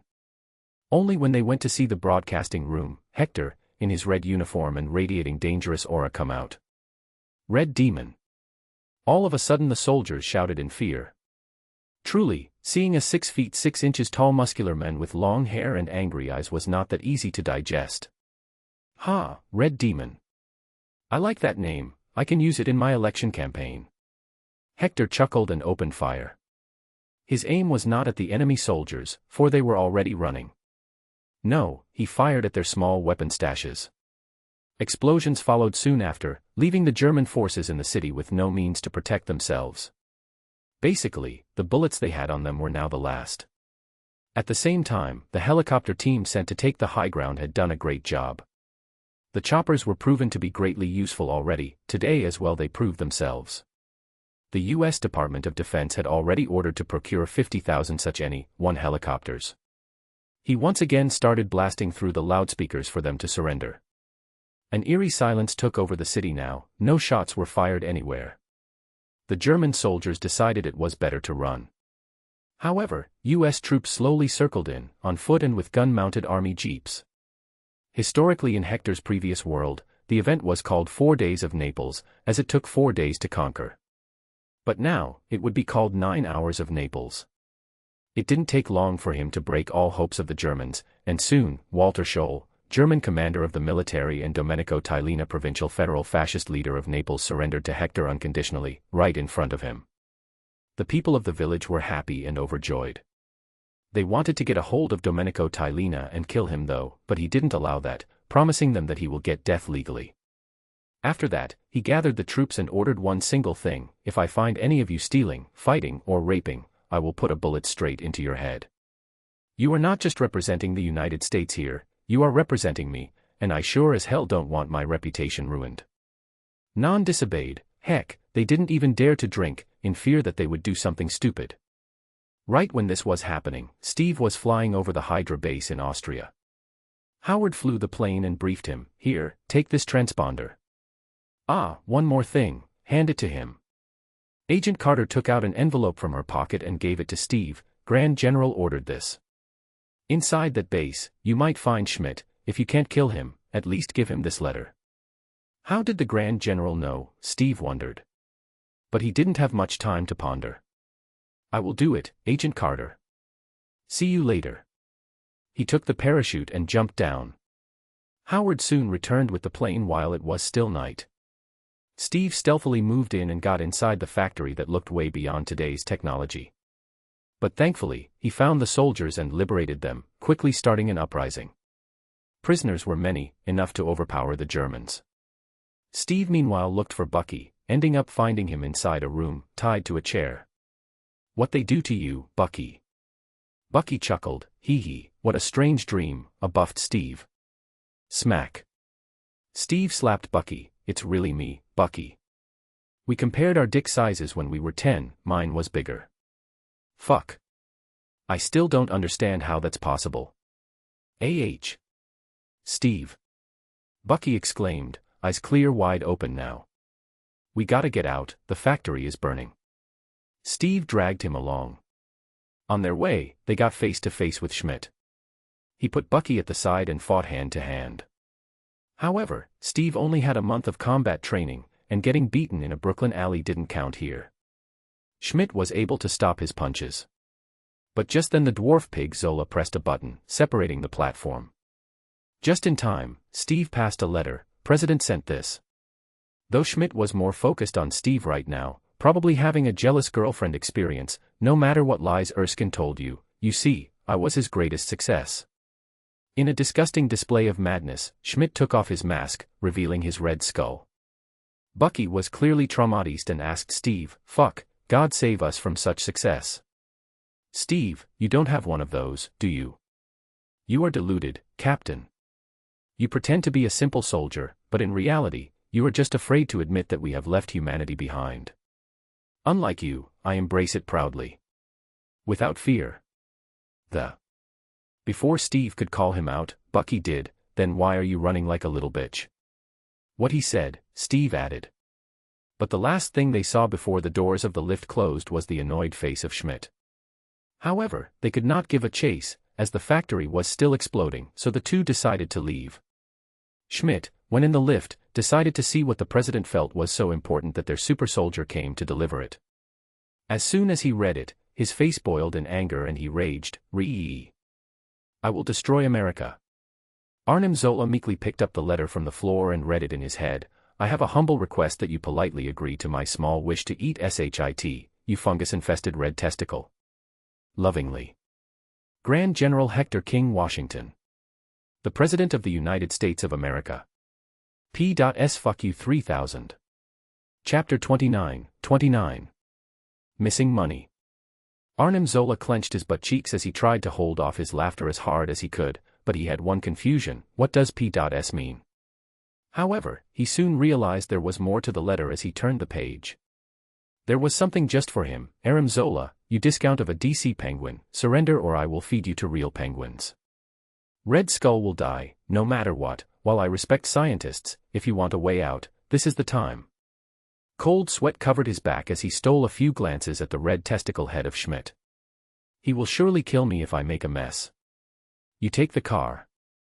As expected, he was not needed. Schmidt left in a mini rocket while he was given the car. Truly a simple disregard for his life.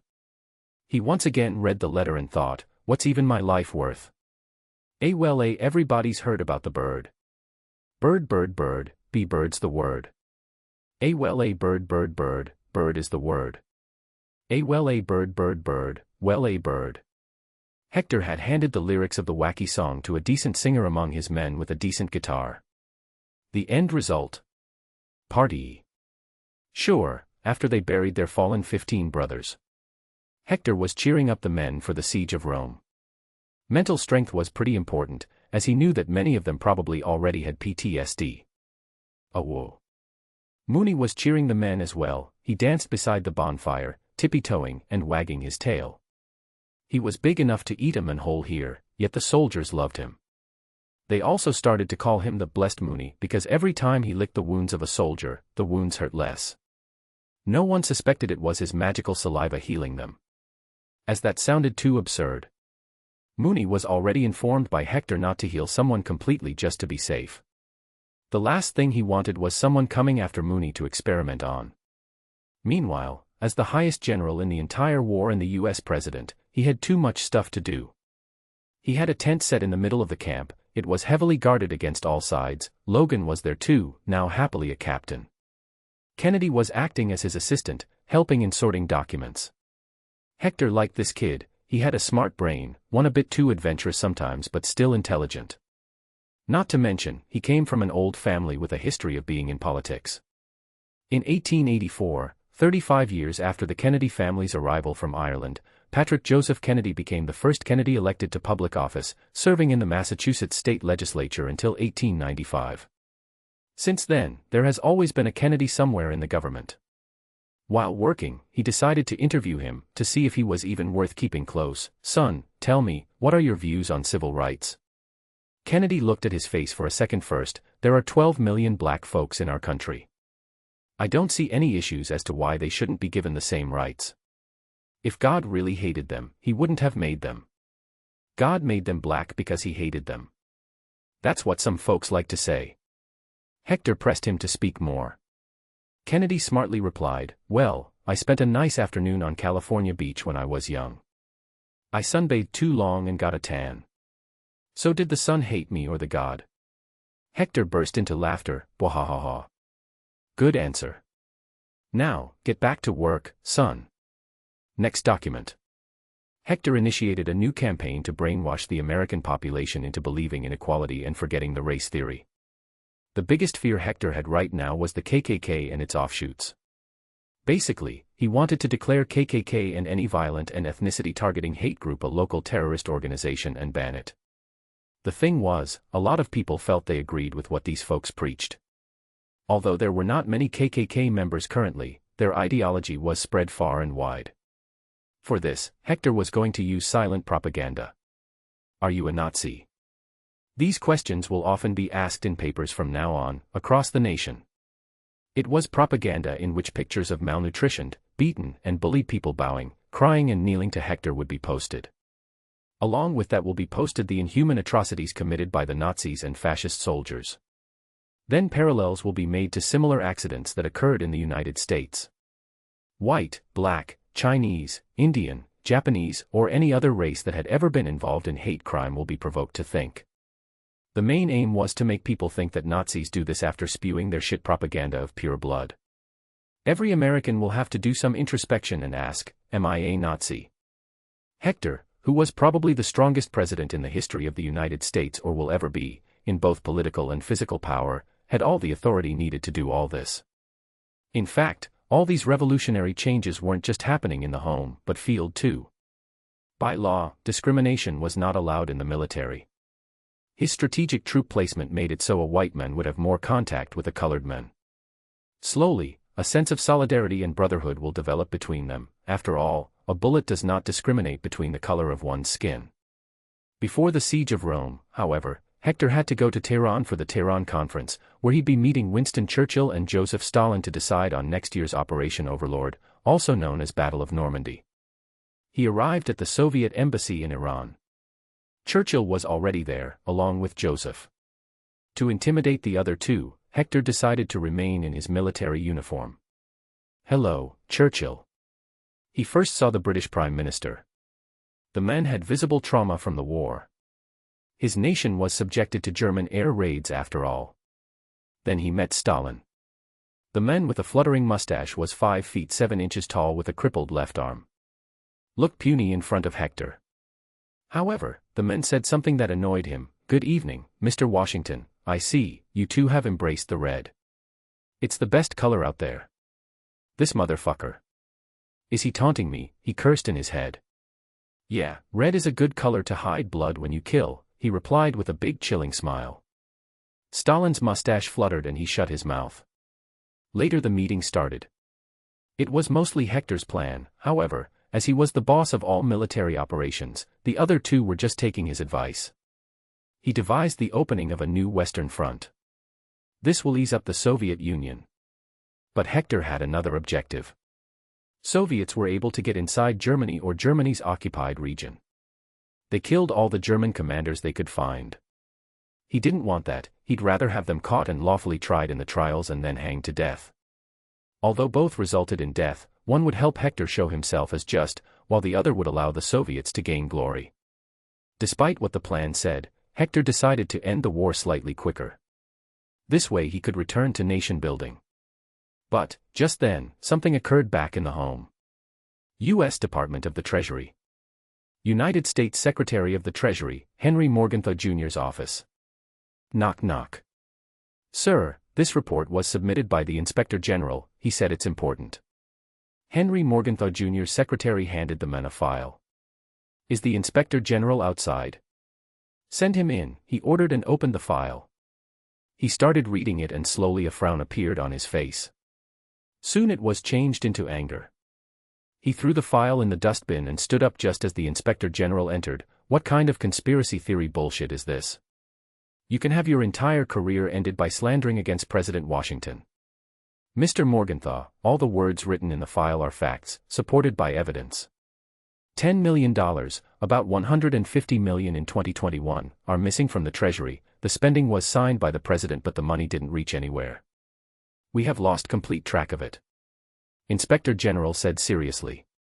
Sighing, Morgenthau took out the file from the bin again and read it slower. "Are you saying that the President is embezzling money?" "It's not me, sir, it's the papers that are saying this," the man replied. It was a dilemma now. By normal rules, he was to inform Congress about such things, but he didn't want to really, as this was not the time to start such investigations. "I am authorizing you to make a full report, but you are not to reveal anything about this to anyone, not even your wife. We are in a war, President is fighting there himself, and if we release this, either we will be chewed down by the public for slandering their president, or we will damage the president's reputation, bringing down his efficiency in the war. Once the war is near its end, we will submit the whole investigation to Congress." Secretary Morgenthau ordered and took his seat. Sighing, he tried to think about what was happening. What is he doing? This isn't befitting his name. A/N, any guesses on what happened to the money? Chapter 30. Changing History. While at work, Hector saw some glaring problems in the structure of the United States Armed Forces. Although he had made the office of Secretary of Defense to make the matter of joint operations more streamlined, it was not enough. Problems were caused by inter-service rivalry. Currently, the line of command flowed through him as the President, then the Secretary of Defense and then the respected Chief of Staff of the three services. The problem came because the U.S. military was too big and spanned across the world. It was not so easy to first contact the COS and then hope that he will timely pass the orders to the respective commander. From what Hector remembered, this problem became too big during the Vietnam War, hence the Goldwater-Nichols Act was passed. It divided the U.S. military into theater commands. Northern, Central, European, Pacific, Southern, and Africa commands, along with a few more strategic and service commands. What this did was that it changed the line of command. Now, the President could directly order the respective theater commanders. The new line of command was President to the Secretary of Defense, and from the Secretary of Defense to the Commander of the Theater Command.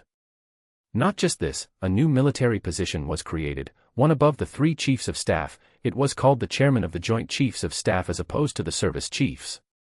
The chairman was designated as the principal military advisor to the President of the United States, National Security Council and Secretary of Defense.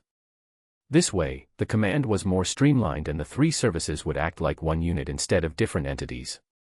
Since Hector knew everything, he prepared a polished draft for the new act.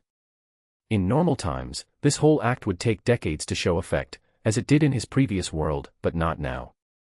Soon, he sent the draft back home for a senator and representative to put forward. It was named Washington John Dover Act. Named after the 3 people who worked on it. After Naples, Rome was the target, the seat of Italy's government. The moment they take that over, Italy would be won. But the place was swarming with enemies. Hector's few thousand men won't be enough. They needed at least 300,000 troops. So he ordered for the Canadians, the British and the American commands to send over the men. That happened quickly, as they had already taken Naples and the port was clear. After that, he prepared a few plans. Of course, he was the spearhead of it all, as his fist was enough to destroy a tank. This time, because General Patton didn't slap 2 soldiers, he wasn't sidelined and was allowed to join in. He, along with another Lieutenant General Mark Clark and 4 more British generals, took his instructions. All right, since we have so many tanks now, they are going to provide us with a good cover, along with the choppers. We need to take over the winter line, and as long as we take over the defenses around the town of Monte Cassino, we'll have access to Highway 6, which led uninterrupted to Rome. He planned. However, this was a new war, as he was here. Our strength is in our ability to overpower them. So the men will be divided into a group of 50,000 each. With 5 such groups, we will launch an attack. However, the last group will come with me and airdrop directly inside Rome. My job is to stop the war as fast as possible. That's only possible if I capture the enemy flag and make the German generals surrender.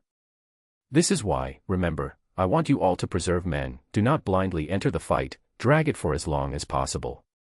He ordered them.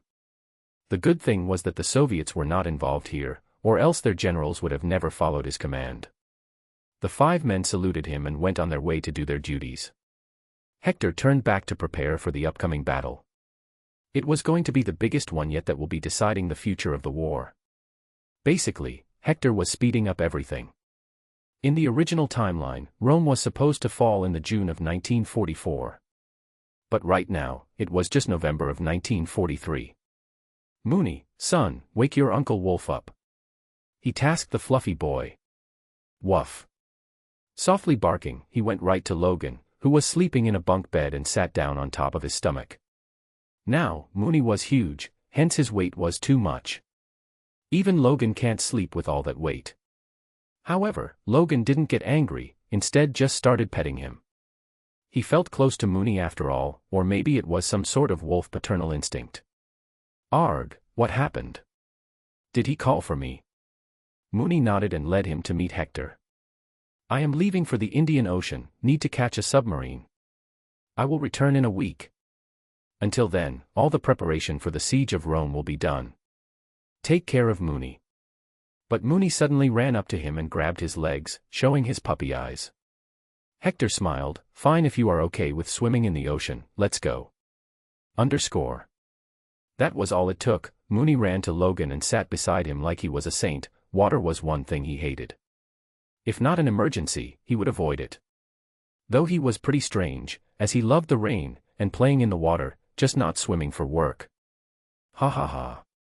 I'll see you in a week, boy. Where was Hector going? Well, his aim was this time Imperial Japan. The United States was busy with heated ship battles in the Pacific every single day. The major matter, for now, was to liberate the Philippines. On the other hand, Japan had started to eat up Asia. They had reached Burma, Myanmar now, and were soon going to enter India. Of course, it was under the British Raj right now, so it was a problem for the British, also allies. Now, the Indian National Congress, the political party fighting for Indian freedom, one whose boss was Gandhi, was non-violent. But they agreed to let Indians join the British Army in the hope that it will make the British grant them freedom. How dumb they were. In WW1 they were promised the same thing, but after the Allies won, Britain came harder on India to recuperate the losses, increasing taxation and whatnot. It was a fact that Indians hated Britain and the Allies. In their eyes, the Allies were the oppressors. There was a strong politician, named Subhash Chandra Bose, who used to be Indian National Congress president but got ousted for his militaristic views by Gandhi. Later he decided to support the Axis powers. Not to mention, the major reason for hate was also the Bengal famine. It was caused by a mix of reasons: one, natural disasters, and the second was the man-made, Churchill, to be precise. He was a conservative, an extreme one at that, and he often shared his views with people in private, something that not many found palatable. He explicitly told his Secretary of State for India, Leo Amory, that he hated Indians, and considered them a beastly people with a beastly religion. He had the same old belief that the white man is good, the same as what Hitler did. It was also on record that in 1902, the men called China a barbaric nation. Currently, he prioritized the stockpiling of food for Britain over feeding Indian subjects during the Bengal famine. A/N. Churchill was both a hero and an ass. His problem was his mouth. Just like how Truman was a hero for the world but an ass for those who got nuked, but he never spoke crap. This is the 1940s we're talking about. Most people were racist, sexist and whatnot. Though know this, I picked this information from the wiki, these are not made up. In this famine, 2.1 to 3 million people would die. So no shit, they hated the Allies. People were literally meat shields for the Empire at this point. Well, Hector had the chance here. He could be the knight in the shining armor. World War II was a crazy war for Indians because, in it, Indian soldiers fought from the sides of the Allies, as well as the side of the Axis. They were formally inducted into the German army, given ranks, and were called the Indian Legion. They were literally fighting each other for independence at this point. Subhash Chandra Bose played a smart game. He went to Hitler and asked for support. Hitler met him and denied, but agreed to let Bose take command of all the Indian prisoners of war that they caught. Bose gave a few speeches to them and they happily agreed to join, since they hated the Allies. After that, Bose headed to Japan, to gain their support as well. This is where Hector's worry came from. He knew for a fact, as in real history, the US sent troops to India, to fight the Japanese in the Burma campaign. Here, it was not just the Japanese whom they had to fight, but also Indians under Bose, formerly called Indian National Army. This army was going to be big and will cost American lives, but if he could get Bose to his side, he can use him and his army to fight Japan. In fact, he can formally use Bose to destroy the Indian socialist and borderline communist beliefs, effectively bringing future independent India under the capitalist American influence. It will be a great help for defeating the Soviet Union in the Cold War that will happen no matter what. But why does Hector know so much about this Subhash Chandra Bose? Well, that was because of one single slogan by him that he read when he was in his officer training back in his previous life. It was, "Give me blood and I will give you freedom." And honestly, for a man fighting for freedom of his nation from a foreign occupation of 200 years, these words were pretty badass. It reminded him somewhat of the American War of Independence, as he too believed that for freedom one must fight. Expecting that you will be given freedom just because you nicely ask is useless. If the US had done that, they may have been 48 colonies of empire, not the states of America. Around the Cape of Good Hope to the southeast of Madagascar. Bose was on a German submarine U-180, and he hoped to get transferred to a Japanese submarine and reach Tokyo to meet the Prime Minister. The transfer was supposed to take place at night. It was a calm night, the sea was being kind to the two submarines. The Japanese submarine had already arrived and was awaiting the transfer of the passenger. In the sky, a bomber was hovering, inside which Hector was present. The hangar was open and he looked down at the sea. A normal man could not see it, but he could with his wolf gaze. The submarine had already surfaced. After waiting for an hour, the time finally came. With a smile, he jumped down. "Go back, boys," he waved at the pilots. In the waters, the two submarines docked beside each other, unsuspecting of the men that was falling on them. They exchanged greetings first between the two commanders. And then, the men of the hour came out. But just then, boom. Under the bright moonlight, a towering figure appeared near the hatch of the German submarine. His white hair shined and Hector's red coat appeared like blood. The Germans, the Japanese, and the Indian felt as if the devil had fallen from the sky himself, but it was unknown which of them was the sinner. "Our red demon!" a German soldier cried. Hector's gray eyes shined as they noticed the balding Indian man. "Let's have a drink." Bang. Some dumbass shot their gun at him, which annoyed Hector, although it didn't hurt him. He lifted the man in the air and threw him into the water. "Is this how you treat your esteemed guests?" He turned to the Japanese submarine. With one leap he reached the top of it. One single punch was enough to make a hole in it, making sure it can't submerge anymore. The crew of the two submarines felt true horror that day. They overpowered Hector in numbers, but they still felt fear taking over their hearts and minds. Although they were in the open sea right now, each of them felt confined. They could only hope that their enemy would be kind. German-occupied Poland, Auschwitz concentration camp. What did we do to deserve this? Why do they beat us? Are we different? A young boy, 11 years old, asked his father. "No, Max, we're no different. It's they who are different. They are mentally challenged. They have nothing to do, so they kill us, beat us. These men have no purpose in life, they are mindless sheep." "Never be like this, son," Max's father told him. "Will we ever get out of here?" Max scaredly asked. His father had no answer. They were counting days anyway, until one day his name will be called to take a bath. He just caressed Max's head. "Don't think too much, whatever is in our fate, we will get it." Max just silently kept looking outside from the confines of the camp. The barbed wire was really sharp, but by now his cold hands had gotten used to that pain. It was much less than the sound of that dreaded train. N. As I said before, the majority of Marvel superheroes and villains will be born because of plot demands, but a few things about their circumstances may be different. Hector is going full crazy at this time, and the modern world will be slightly different from what we have in the Our World Chapter 31. Discussion. "Sir, your coffee." A German soldier scaredly brought Hector a cup of coffee. Their entire ship had been taken over by who they knew to be the U.S. president. Their commanders had already gotten their teeth knocked out, and Hector treated the whole submarine like his home. He pulled Sabaz to the cafeteria to talk to him. The Indian man was confused and also a bit scared. Hector was really famous right now. Stories about him were being told everywhere. In Allied countries, he was told to be the greatest hero, protecting this or that, while in Axis counties, stories told him to be really ugly and big, a demon who eats babies. "How can I help you, Mr. President?" Bose asked. N. Sabaz's last name is Bose. "Haha, don't look so tense now, son. Here, have a drink.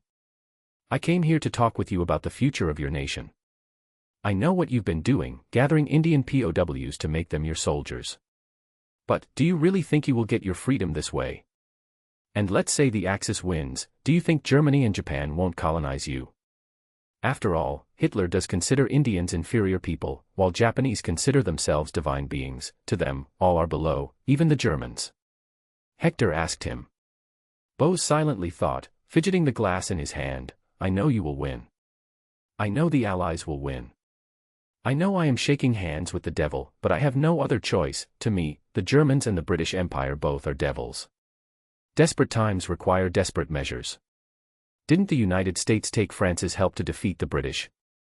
Hector nodded. "Good point. Anyway, why do you think that the British will give you independence if you kill a few dispensable soldiers of theirs?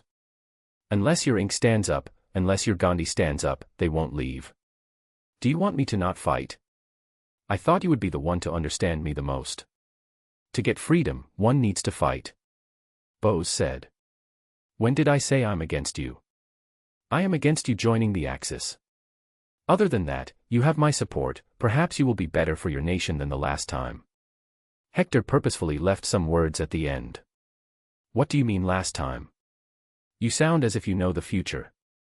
Bose scoffed at the idea. "Ha, I do know. I know exactly when and how the war will end.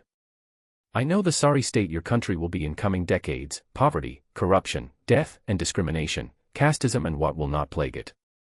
Even 50 years later your nation will have many religious riots, casteism, corruption, and poverty. All thanks to socialist policies." Hector said, sounding very confident as if he really knew everything. Bose stared into Hector's gray eyes. There was no malice or look of superiority in them. The eyes made him feel as if to Hector, nothing mattered, he was just a pest, like any other. Do you want me to trust your words?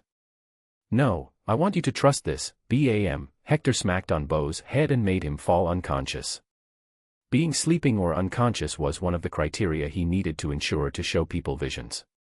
Bose, in his sleep, saw a great many visions.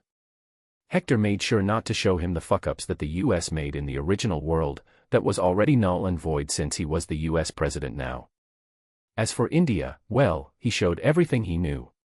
1945, the war ended. In 1947, the UK decided to let India go as maintaining the colony would cost them more than they would earn. Redcliffe Boundary Commission was made to divide the colony into Pakistan, a Muslim state, and India, a secular state. Radcliffe did a shit job, ended up creating a boundary due to which some 14 million people left their homes and set out by every means possible, by air, train, and road, in cars and lorries, in buses and bullock carts, but most of all on foot, to seek refuge with their own kind. Many of them were slaughtered by an opposing side, some starved or died of exhaustion, while others were afflicted with cholera, dysentery, and other diseases. Anywhere between 200,000 and 2 million died, with the consensus being around 1 million dead. What followed were countless violent riots, multiple wars with Pakistan and one with China. Over-reliance and trust in USSR, following USSR's policies, messing Indian economy by not utilizing the huge population and opening up. Casteism persisted even after independence, the system that should have been abolished remained and plagued the nation. Hector showed them an everything from the day of independence to the year 2021 of pandemic. Bose's eyes were closed but his pupils were violently moving. The final scene Hector showed him was his own death. In 1945, without even seeing his nation be free, he died while fleeing Southeast Asia, in a Japanese hospital in a Japan-occupied Taiwan as a result of burn injuries from a plane crash. Countless conspiracy theories soon followed, putting questions about his death. Wahaha, you do look like Hitler, Hector laughed as he drank with the crew of the German submarine. Even the Japanese crew had to come and join as his punch had damaged their sub too much. They too laughed since Hector spoke with them in Japanese. Ha ha ha. He alone, who owns the youth, gains the future, a German soldier acted like Hitler and gave a funny speech. Wahaha, why do you numbskulls even follow that half-brain? Hector inquired. Sir, what other options do we have? Although we do not like Jews, we do not hate them enough to kill them. We just want to live a good life, get a salary every month, and send some home, a soldier said. Hector nodded. Indeed, the worst assholes were actually the SS. The rest of the soldiers were like any other army soldiers. What about you, kids from the land of the rising sun? Why do you fight? Because our emperor says we are the purest divine race and it's our divine right to rule the world, a Japanese soldier replied. Sigh. And you believe it, he implored. The Japanese soldiers looked at each other's faces, confused about what to say. They feared being rated out if what they said was wrong. We believe what our emperor says, he's our God. God damn, you brainwashed fools. There is no God on earth in this day and age. I guess I will visit your emperor soon. Anyway, make sure the sub reaches South Africa as quickly as possible. You all know the penalty, he scared the hell out of them. Giving his command, he went back to Bose, who had just woken up. His eyes showed fear, anxiety, and different light as if he knew everything there was to know. He faced Hector in confusion. What are you? A blessed one. President of the United States of America, and I have no idea what you mean by blessed one. Hector proudly replied. I mean, what do you call them in your country? Yes, a mutant. Are you a mutant? No, you think I would have been the president if I was. But yes, I do have many abilities some consider to be unnatural. Anyway, what have you decided? Are you still going to join Axis? Hector straightforwardly asked him. He had not much time. The moment he reached South Africa, he'd return to Italy. Why should I not join Axis? All the visions you showed me, they will still occur. Bose asked. Smiling, Hector pulled out a small file from his bag. Here, this is my official offer to you. As long as you take it, everything will change. Of course, you will have to spearhead this entire plan, you shall only have my support. Bose read the file. In it, the first thing it revealed was that Bose will still create an Indian national army and fight beside the Allies against Japan. Then, he and his army will be publicized to the level that his popularity shall compare with Gandhi. Hector will force the UK to declare an independent state as soon as the war ends, and they will verbally say that they were motivated by Bose to do this. Then, the UK will appoint not its own, but instead Hector, to divide the nation, as the partition was inevitable at this point, and too much hate had spread. Then, India, Pakistan and Bangladesh will be included in the Marshall Plan of post-war redeveloping the world, but it will have a status akin to Japan. India will join the US as its allies and even become a member of a special group, where the attack on one will mean an attack on another. It shall allow the US to have one base in one of its southern states. The country shall forego its socialist policies and instead take some sort of capitalistic policies but with emphasis on healthcare and education. Hector will covertly help Bose take care of Gandhi and his friends' opposition to these reforms. At the same time, there shall be no East or West Pakistan. Having a country divided with a higher landmass between them was nothing but inviting future trouble, even more, when the two speak different languages. Hence, instead of two, there will be three new countries. Pakistan, a Muslim nation. India, a secular nation. Then Bangladesh, a Muslim secular nation. Well, I hope you give me a reply before I leave. Now, I should go and see what they cooked for their esteemed guest. He left the men to think. Chapter 32. Rome 8 hours later. He is a criminal, we need to arrest him, said a British officer at a South African port. Hector sighed, as the commander of Allied forces, this is my order. This man has reached a deal with me and he shall join us, the Allies. If anything happens to him, you will have to answer to your Prime Minister. Sweat appeared on the officer's face and he changed his attitude. Yes, sir. Bose had agreed to Hector's plan. From what he saw in the vision, USSR did fall, and it wasn't even that successful in whatever it was meant to be. So it was better to join the West before it was too late. Though he did ask a question of how he would solve Pakistan's problem. Hector answered simply, by grabbing them by their necks and forcing them to invest in health and education instead of religion and army. Since Hector had reached a deal, all he needed to do now was to call Churchill and tell him to declare Bose a free man in India and take back all police cases against him. On top of that, give him an official position of Allied Commander of Indian National Army. It took Hector a lot of talking before the men agreed. It was actually less talking and more threatening that if the UK didn't do as he asked for, they wouldn't be included in the Marshall Plan. This was his intent from the start. He was absolutely against colonization. Hence, he will declare formally after the war, that any European country, if decides to still occupy another nation as their colony, shall not be included in the Marshall Plan and will be a silent enemy of the United States of America. Hector knew that a few European nations went out to reclaim their colonies after the World War. They received a lot of protests and fight from their ex-colonies, some were successfully taken back and some were not. Hector wanted to stop it from even happening. Anyway, the US population will support him after he's done with social engineering. Italy. When Hector returned to Naples, he was shocked to find that Mooney was alone and angry. Where is Logan? Bow wow, woof. Mooney barked for a whole 1 minute, jumping and growling. He had much to speak, it was clear. So someone took Logan with him. He had claws like Logan as well. Did Logan tell you where he's going? Hector inquired. Mooney ran to the map of Rome on the table and pressed his paws on the Colosseum. Dad, he's here. I saw Uncle Logan marking it with his burning stick secretly. You mean, cigars? I got you, my son. It seems I will have to take Rome all alone and then find this kid. He'll get a thrashing for sure.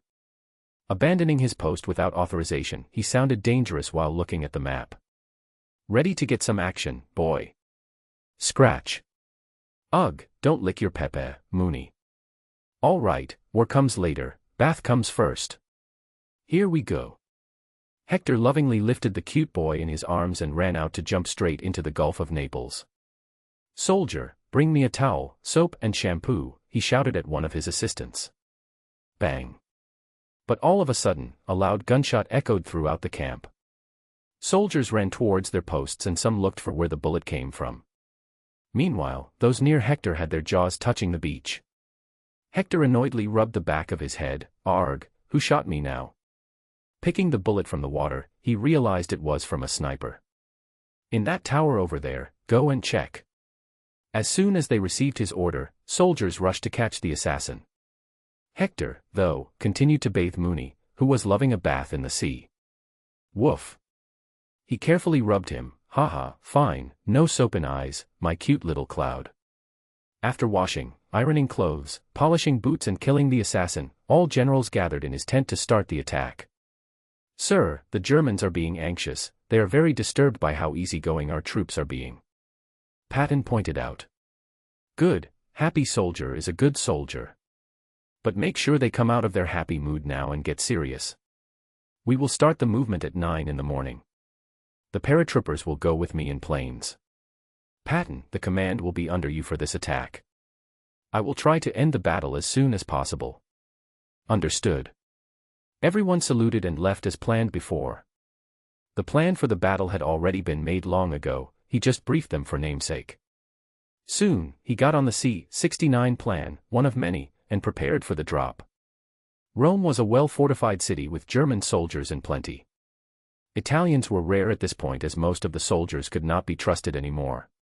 Mussolini was just the head of state in name, the real command was in Germany's hands. Still, the general mood in the city was that of calmness, knowing that before the Allies attack them, they will have to pass through heavy fortification around them. However, just then the humming noises of planes in the sky came. Soon followed multiple parachutes landing slowly, but just one of them was without a parachute. It also shined the brightest as the men had red clothes. Soldiers on the ground waited for the men to open the parachutes, however, as the body reached closer to the ground, they lost hope. Bam! Hector landed straight on his feet, the height damage was nullified and he didn't even feel anything. He made sure to land between the German soldiers arming the submachine guns.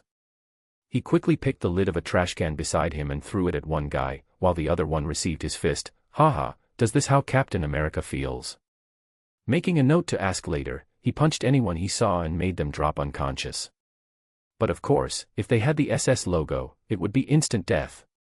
Some got their jaws broken, some legs, he made sure it wasn't life-threatening.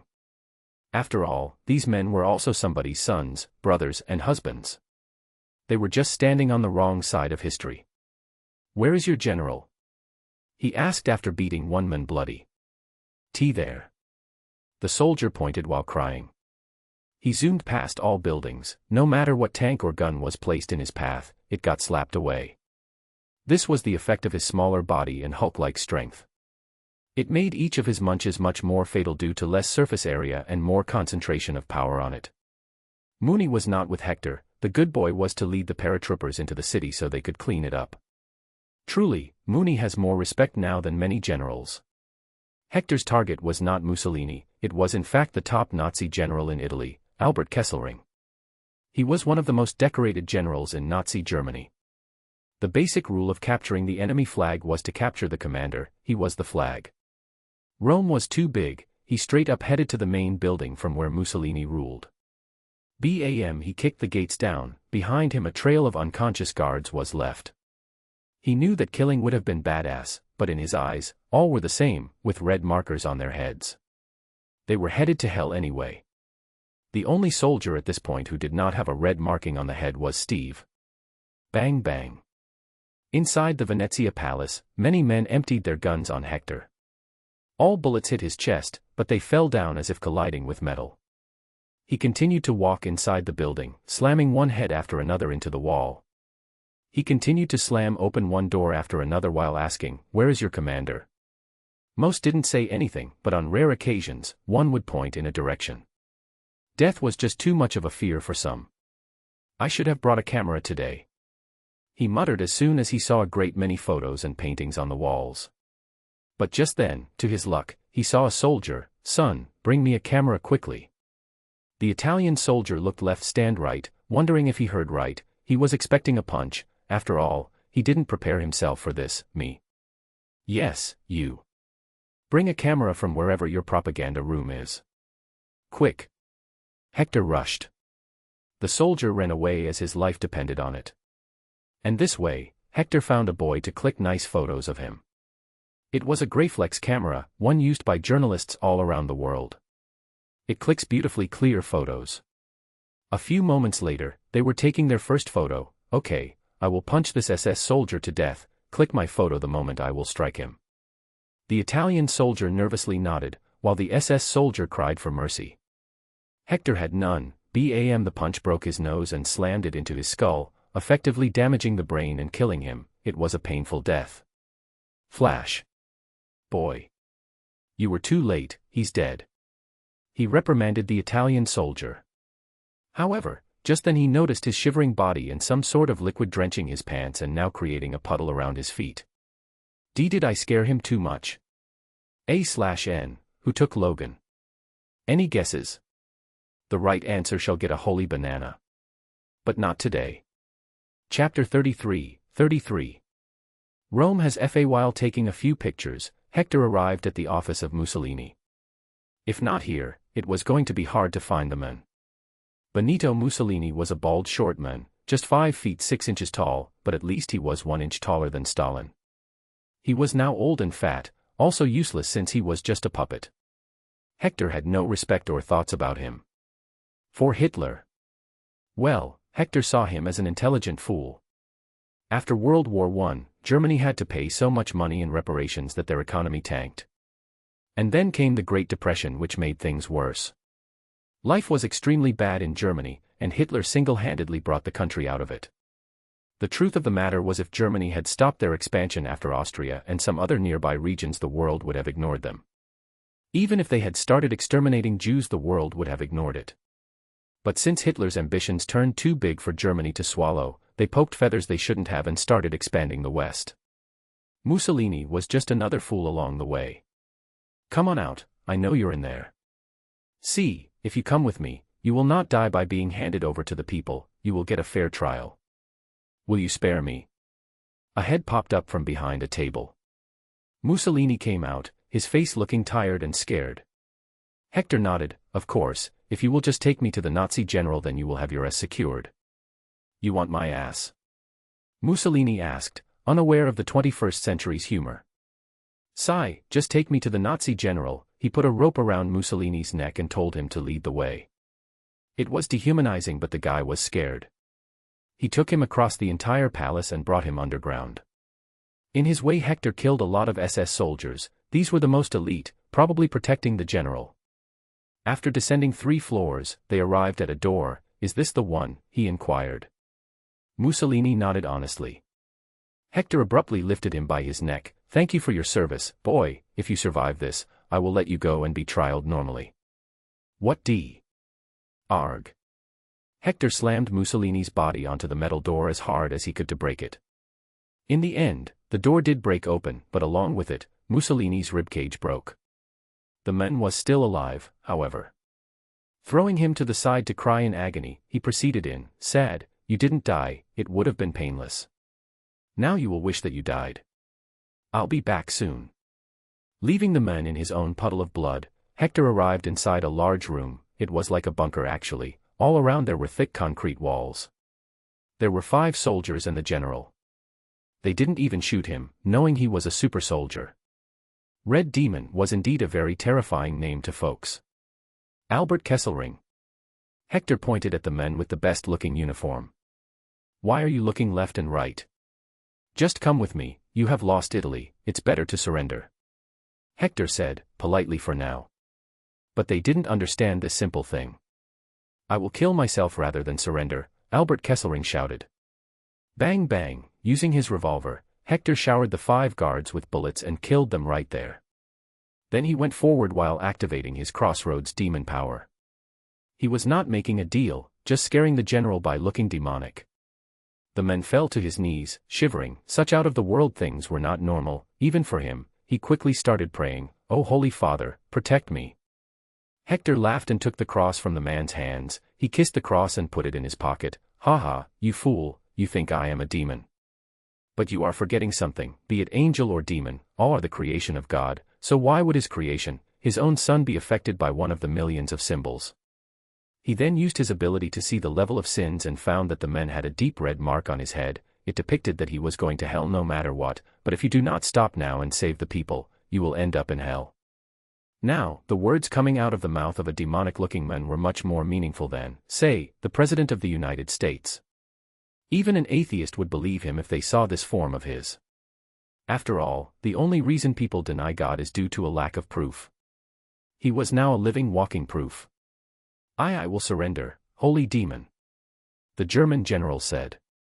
"TSK, just call me Mr. President, and if you tell about my form to anybody then you will rot in hell," Hector warned him. Though not telling, his fate was already sealed.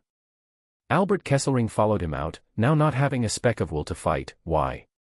Because now he knew that the Allies were being led by a mythical being like Hector. Rome was huge, there were too many streets and locations to clear through, but the 50,000 troops that Hector brought with him were only to take over a few key buildings and defenses. Mooney, surprisingly, led the entire group. Although he had the mental ability of a 10-year-old, his intuition and ability to know what he should do was better than humans. He sniffed the threats, mines, and traps like a master and led the men into the city. Woof. By now, a lot of officers had understood what his different barks meant. Kennedy forwarded the command to the back, "Get ready, boys, Boss Mooney wants us to ambush. Keep the grenades and smoke screen ready." This way, he slowly took over the entire city. The good boy loved getting all the pats and treats from the soldiers for his help. Many officers even agreed to recommend Mooney for a promotion now and also a medal. But hidden plots cannot always be known. If it was fighting a human, Mooney could shred anyone to pieces. Even the strongest and sharpest blades did not affect him due to his regenerative ability. However, when fighting the same species, things get a bit tricky. When Mooney was resting, eating, and quenching his thirst on the terrace of a building, out of nowhere a huge 7-foot-tall man jumped on there. He had eyes with no discernible pupils or irises and had pointed ears and claws at the tips of his fingers. Half his hair, including his ponytail, was white. Mooney felt threatened with this presence as it gave him the feeling of being in the presence of another wolf, growling. He growled, ready to fight. The tall man looked at him with eyes of disgust. "You think you can fight me, you lowly dog? The only valuable thing about you is your regenerative ability, and I will extract it out of you, just like with Logan, and then I shall have the perfect weapon X." Mooney, doubting if he can overpower this man-beast, looked around, but there was nobody to help him. Gore. Bow. "Silence, you mindless creature," the man angrily growled and abruptly moved to Mooney. He was very fast, too fast. Mooney was not like Hector. The only super thing about him was his mind, regeneration, connection with Hector and super soldier strength. He was nowhere near Hector's level. Whoa. He howled and tried to twist, wrestle his way out from the man's grasp around his neck. He bit him on the face but his teeth didn't pierce the skin. "Do not fight me," the man out of nowhere extracted sharp claws from his right hand and stabbed Mooney in the side. It hurt the poor boy as he cried in pain. "You will not die, but that only allows me to agonize you more. The more you move, the more I will do it." Mooney stopped, realizing there was no point in fighting, as he silently tried to contact Hector through the mental bond they shared. "Stop. Leave Mooney alone." A few soldiers had heard the cries and had come to the terrace with their guns.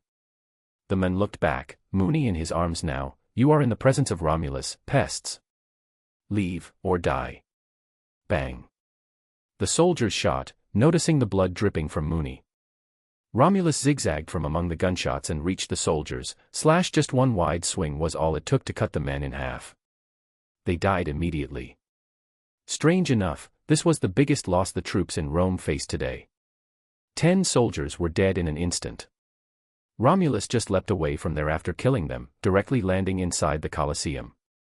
Mooney was fine. He felt weak due to blood loss but his body had started to heal. He saw everything where he was being taken with his intelligent eyes. There were some secret facilities under the large Colosseum. It seemed unlike any laboratory he had ever seen before. The best one was where his dad got injected with that strange blue water. "Whoa." He exclaimed in worry as soon as he noticed Logan there too, tied to a wall, arms and legs apart. There were pipes connected to the back of his head. Logan's eyes opened as soon as he heard Mooney. He angrily growled right then, "Fucker, we had a deal, you were to leave him alone." Romulus ignored his words with a snarky reply, "I did let him live for so many days.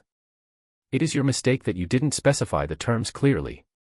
Logan looked at him with a deep hateful gaze, anger burning in his eyes. Mooney was the kindest being to him. he never asked for anything or would ever backstab. Hector, too, was a great friend and elder to him now, as the man never asks for anything from him and instead keeps him under his security umbrella. He had noticed that ever since he had joined Hector, his life had become much more stable, even with all the adventures, it was calm. So, when Hector was not there and his past came hunting, he had to save Mooney. "You're a stupid cunt. He might not have cared if it was just me, but you took away his only family from him. He has nothing to lose now and everything to gain. You're basically fucked. Your entire ancient existence doesn't mean jack shit when you mess with entities beyond your understanding. Fuck, I don't even know what he is." Logan blurted, threatening voice clear. He then talked to Mooney, reassuring him, "Don't worry, bub, he will come soon now." Romulus didn't even entertain him anymore and passed Mooney's body to another man who felt like a wolf to Mooney, connect him as well. "Dad, come fast," Mooney muttered in his mind. Chapter 34. Bitch vs. Hell's Inquisitor. Hector was on his way out of Rome after making the general announce that they had surrendered. All the German army in Rome laid down their weapons and surrendered as well. However, he still needed to take him to the major battlefield and announce the surrender there. So he put the guy on a jeep and went about his way. Along with them was also the crippled Mussolini, crying in pain and cursing the German general. Hector didn't even give him the magic saliva to get healed. "You two are my prized possessions, of course, I won't let you die," he assured them as he drove. Boom. But out of nowhere, a landmine blasted and threw the car a few feet in the air, making a few rolls before stopping. Hector had already jumped out. It was Mussolini and Albert Kesselring who got hurt. The German general was cursing as he came out of the wreckage. "Fuck you, we will die before we even fully surrender at this rate." Hector rubbed his head in confusion as to which fucker put a mine in the middle of the road which was used by both the Allies and the Axis. "Oi, Benito, are you still alive?" The German general checked his partner in this misery. He was lying lifeless but still breathing, so he left him alone on the ground and cleaned his uniform. "How will we go now, Mr. President?" Albert asked. Hector looked around him. They were surrounded by trees, the perfect place for an ambush. But he was confused as nobody had ambushed him yet. "All right, whoever it was, come out, I won't bite you." There was silence around them, no sound of any gunfire or vehicle, just nature, air brushing past the trees. Hector didn't care, but the German was scared, so he hid behind the destroyed jeep. It was a mistake. All of a sudden a hillbilly voice came and soon a man came out from behind the trees, his arms raised in the air. "Brad Pitt!" Hector exclaimed. Brad Pitt shook his head. "No, General, I am First Lieutenant Aldo Rain. I head a group called Bastard." "You signed the order yourself." "Wait, wasn't this supposed to be just Marvel Universe? Why do they exist?" He wondered and talked. "Where you from, son?" "Maynardville, Tennessee, brah." Aldo Rain replied in a thick accent. Hector chuckled. "Haha, accent checks out. Well, I don't remember signing any order for you. Must have been Truman. Where are your team members? Tell them to come out." "And why did you put a damn mine in the middle of the road?" he inquired. Aldo replied stiffly. After all, he was standing in front of his role model and the most American to have ever been born in America, strong, wise and above all, a badass. "We heard the sound of the jeep and thought it was the Germans running away." "Well, I do have a German. Say hello to Albert Kesselring, the highest commander of all German troops in Italy, and that lump of crying meat is Mussolini." He introduced his prisoners. Albert Kesselring cursed at that. "Fuck, these are those assholes carving swastikas on foreheads and cutting scalps." Hector scolded him. "Shut up, Albert, or I'm sure many of these would like to have the scalp of a Nazi general. Anyway, son, what are your orders? Why are you in Italy?" he asked them. As the bastard went to mess with the crippled body and poked him just for fun. Aldo Rain started to tell Hector about his mission. "We're on a mission to hunt and kill SS Colonel Hans Landa. He was responsible for hunting Jews in France." Do you know where Hans Landa is?" Hector asked the German general. "I don't know, he never came to Italy. He's known to spread false information about himself to create a lot of false trails," the man answered. Aldo Rain seemed annoyed. "We gotta go to France then." "Well, how the hell am I to reach Monte Cassino now?" They were supposed to declare their surrender there. If we don't reach in time, a lot of good men will die. Hector said in a scolding tone. They should not have destroyed the jeep. Aldo Rain felt responsible for what happened. Don't worry, General, we will go and bring a new jeep in no time. Dad, come fast. Hector's body suddenly stiffened and his friendly face turned into one nobody would want to see. Anger and rage were clear on it, and one thing that was unacceptable to him was anybody harming Mooney. He was not a dog, he was his son, and he would do anything for his son. First Lieutenant Aldo Rain, you have a new mission. You are to keep these two morons alive and well while I take care of an emergency situation back in Rome. Understood. He ordered. Aldo Rain saluted like a good soldier. Understood, all right, sir. Boom. Hector kicked the ground with ultimate strength and his body flew like an eagle. The bastard were left looking up dumbly and wondering if super soldier serum was so amazing. Hector leapt straight towards Rome and then to the Colosseum as Mooney had told him before about it. His body had the strength of Hulk, it was among the topmost physical strength on the planet. So he landed directly in the center of the Colosseum with his fist held out, aiming at the ground. He knew that there were multiple levels under the ground according to history and that must be where Mooney was. Boom. He was proven right, he broke through the ground and went straight into whatever was under there. Mooney. Woof woof. Hearing the barks, he started punching the ground, even more. It was as if multiple bombs were being dropped from the sky, the loud sound echoed around the Colosseum and the shakes were felt even outside it. He continued to punch until the ground had a large hole in it, finally revealing the concrete roof of whatever was under it. Without stopping, he stood up and kicked it down. Cracks soon started to appear, followed by it breaking open and Hector falling straight underneath it. Bam! He fell a few meters down before stopping. This made it clear how big the underground space was. His gaze first fell on Mooney. The poor boy was helplessly tied to a wall, along with his paws held in cuffs, bolted to the floor. He couldn't even move. Then there was Logan, in an equally bad situation. Don't worry, I'll get you out, he assured them. Woof, Dad, I can't even scratch my neck like this, Mooney complained. Hector chuckled and turned to the 7-foot-tall being. He recognized him at first glance. Who else could have claws like Wolverine and look like this? So you are Romulus? Romulus acted surprised. I am delighted that you know me, human. But sad for you, your little serum-enhanced body cannot defeat my biologically superior strength. Ting. All of a sudden, Hector felt some sort of intrusion trying to enter his head. He had honestly no idea about the powers of Romulus, he just knew that the man was responsible for a lot of misery in Logan's life. Bwahaha, you lowlife. Do you think your psionic powers will work me, a higher dimensional being? Truly, your foolishness is limitless. Hector burst into laughter. He was an omniverse level, Hell's third in command, like hell any mortal's mental abilities would work on him. Are you challenging me? I have ruled over empires and destroyed them at the same time, what are you? An overly proud puppet of the country's rich. Romulus spouted whatever he thought about Hector. Okay, I have changed my mind, you are not a lowlife, you're a bitch. Come here, bitch. Hector enraged this overly proud fool. It was clear from how he behaved that Romulus was a dumbass when it comes to his pride. Romulus was strong, but not strong enough. Hector punched straight to his jaw, sending an uppercut. Romulus' body flew in the air, so Hector jumped and drop-kicked him down. Mooney is my son, and you dared to hurt him. He slammed on Romulus' face, putting on a nice tattoo of the army boot. Enraged, Romulus jumped up and stabbed his claw at Hector. And this was when Hector found out that he was not invincible, not physically. Arg, Sinofa, it went through. Romulus' claws stabbed deep into Hector's waist, they were long enough to come out from his back. It was hella painful, something he felt after a long time.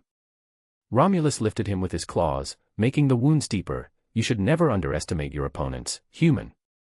You fought bravely, but sadly, you could not comprehend my strength. Hector, hanging in the air, laughed. Haha, now I get it, adamantium, right? That's why you could stab me. Nice, I always wanted to have this element. Thanks for the charity. Romulus exclaimed in pain and confusion. Hector quickly initiated his transformation into a giant 15-foot-tall wolf and without wasting time he chewed off Romulus' one arm. I am the Alpha, Romulus.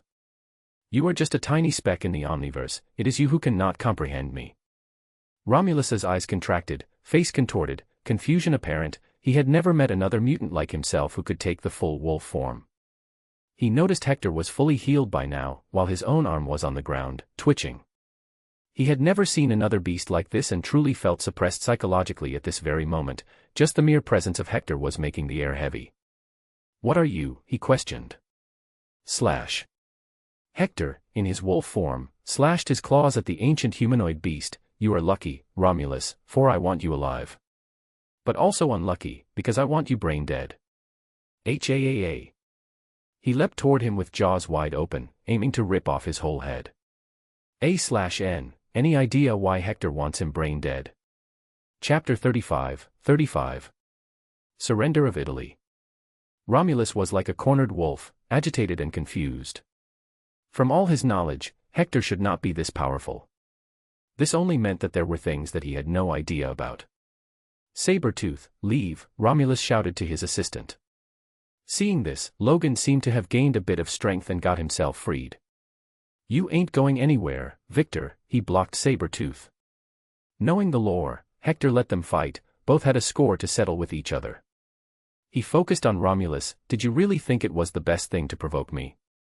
I seriously had no idea that you existed. You sound as if you know everything. Who are you? Romulus questioned. Hector had no reason to reveal his status to him. You won't need to know, at least not anymore. It's time to turn off the lights. Hector lifted Romulus' arm that he had chopped off and thrust the blades into his head, damaging it in the process and leaving him blank. However, in doing so, he forgot that Romulus had a healing factor even better than Logan. So even if he decapitated him, he would not die. The only good thing was that he could not regrow his skeleton anymore since he had put adamantium on it. Still, decapitating him was the best option, as even if the head and the body separately stayed alive, it was not an issue for him. He only wanted the body. But Romulus had gone into berserk mode by now. This is what happens to those who could regenerate when their mind goes blank. The only exception might be Deadpool. He was always in a mad state. Now he tried to jump on Hector. Calm down, you mad dog. The only drawback of the berserk mode was the mode itself. As the name implies, Romulus went into a crazed state. His mind took a back seat and instincts took over. Instincts only know how to punch and jump. The tricks and tactics don't matter. So Hector was able to easily avoid Romulus. At the same time, he was stronger physically. Bam! His fist connected with Romulus' jaw, throwing him meters away. Getting a break, Hector quickly walked to Mooney to free him. Whoosh! The fluffy boy jumped to him while growling and speaking, Dad, I was scared. Barraging him with kisses, Hector hugged him tight. It's all good now, son. After this, we're gonna look for ways to make you stronger. Bam. Just then Logan's body came flying and slammed into Hector's. Though he caught Logan. Son, you sure you don't need help? I'm just warming up, Logan growled and jumped back towards Saber-tooth again. They were actually doing more talking than fighting, accusing each other of killing somebody close to them. Not giving too much attention to them, he went on to behead Romulus. Without an arm, Romulus' maneuverability had diminished by a lot, so Hector took the claws from the earlier hand he chopped.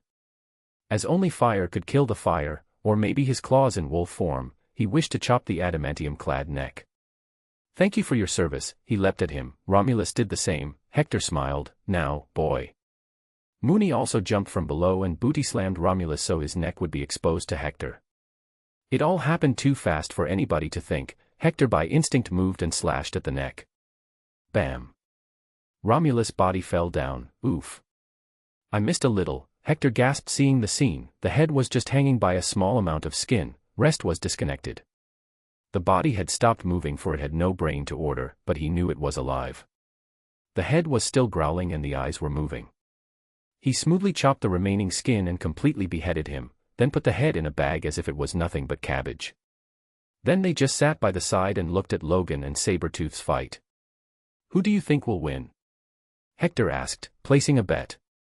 Wowoo, I bet 3 treats that Uncle Logan will win, Mooney said. Hey, that's not how it works, I also bet on Logan, Hector complained. I don't see where that's my problem, Dad, Mooney replied with a bark. After an hour of Logan and Sabretooth fighting and destroying the lab, Hector grew annoyed. He had more important things to do. All right, I'm done. I need to stop the war in Italy now, can't waste too much time here. Logan, he's like you, he can regenerate, how will you kill him? He asked. This was the thing about these mutants with regenerative ability, they were impossible to kill unless their powers were first removed. And such things could not be done for now. Logan did realize this problem now. I will one day kill him. Is he letting him go? Hector noticed. Stop, no, I am the President of the United States, I'm not the dumb hero who lets his enemies go so they can get stronger. What if he returns tomorrow and causes problems across the nation? I will store him in pieces until we have a way to kill him. Well, that was scary. Sabretooth decided to leave the fight and get the fuck out of there. Hector had defeated Romulus, what was he now? He jumped up, trying to get out of the same way Hector came in. Grr. But Mooney was faster and caught Sabretooth's legs in midair and pulled him down. Laughing, Hector walked to him and looked down. Logan did the same, looking down at his face. Haha, who would have thought Mussolini would give me such a gift? Bam, he stomped on Sabretooth's head, knocking him out.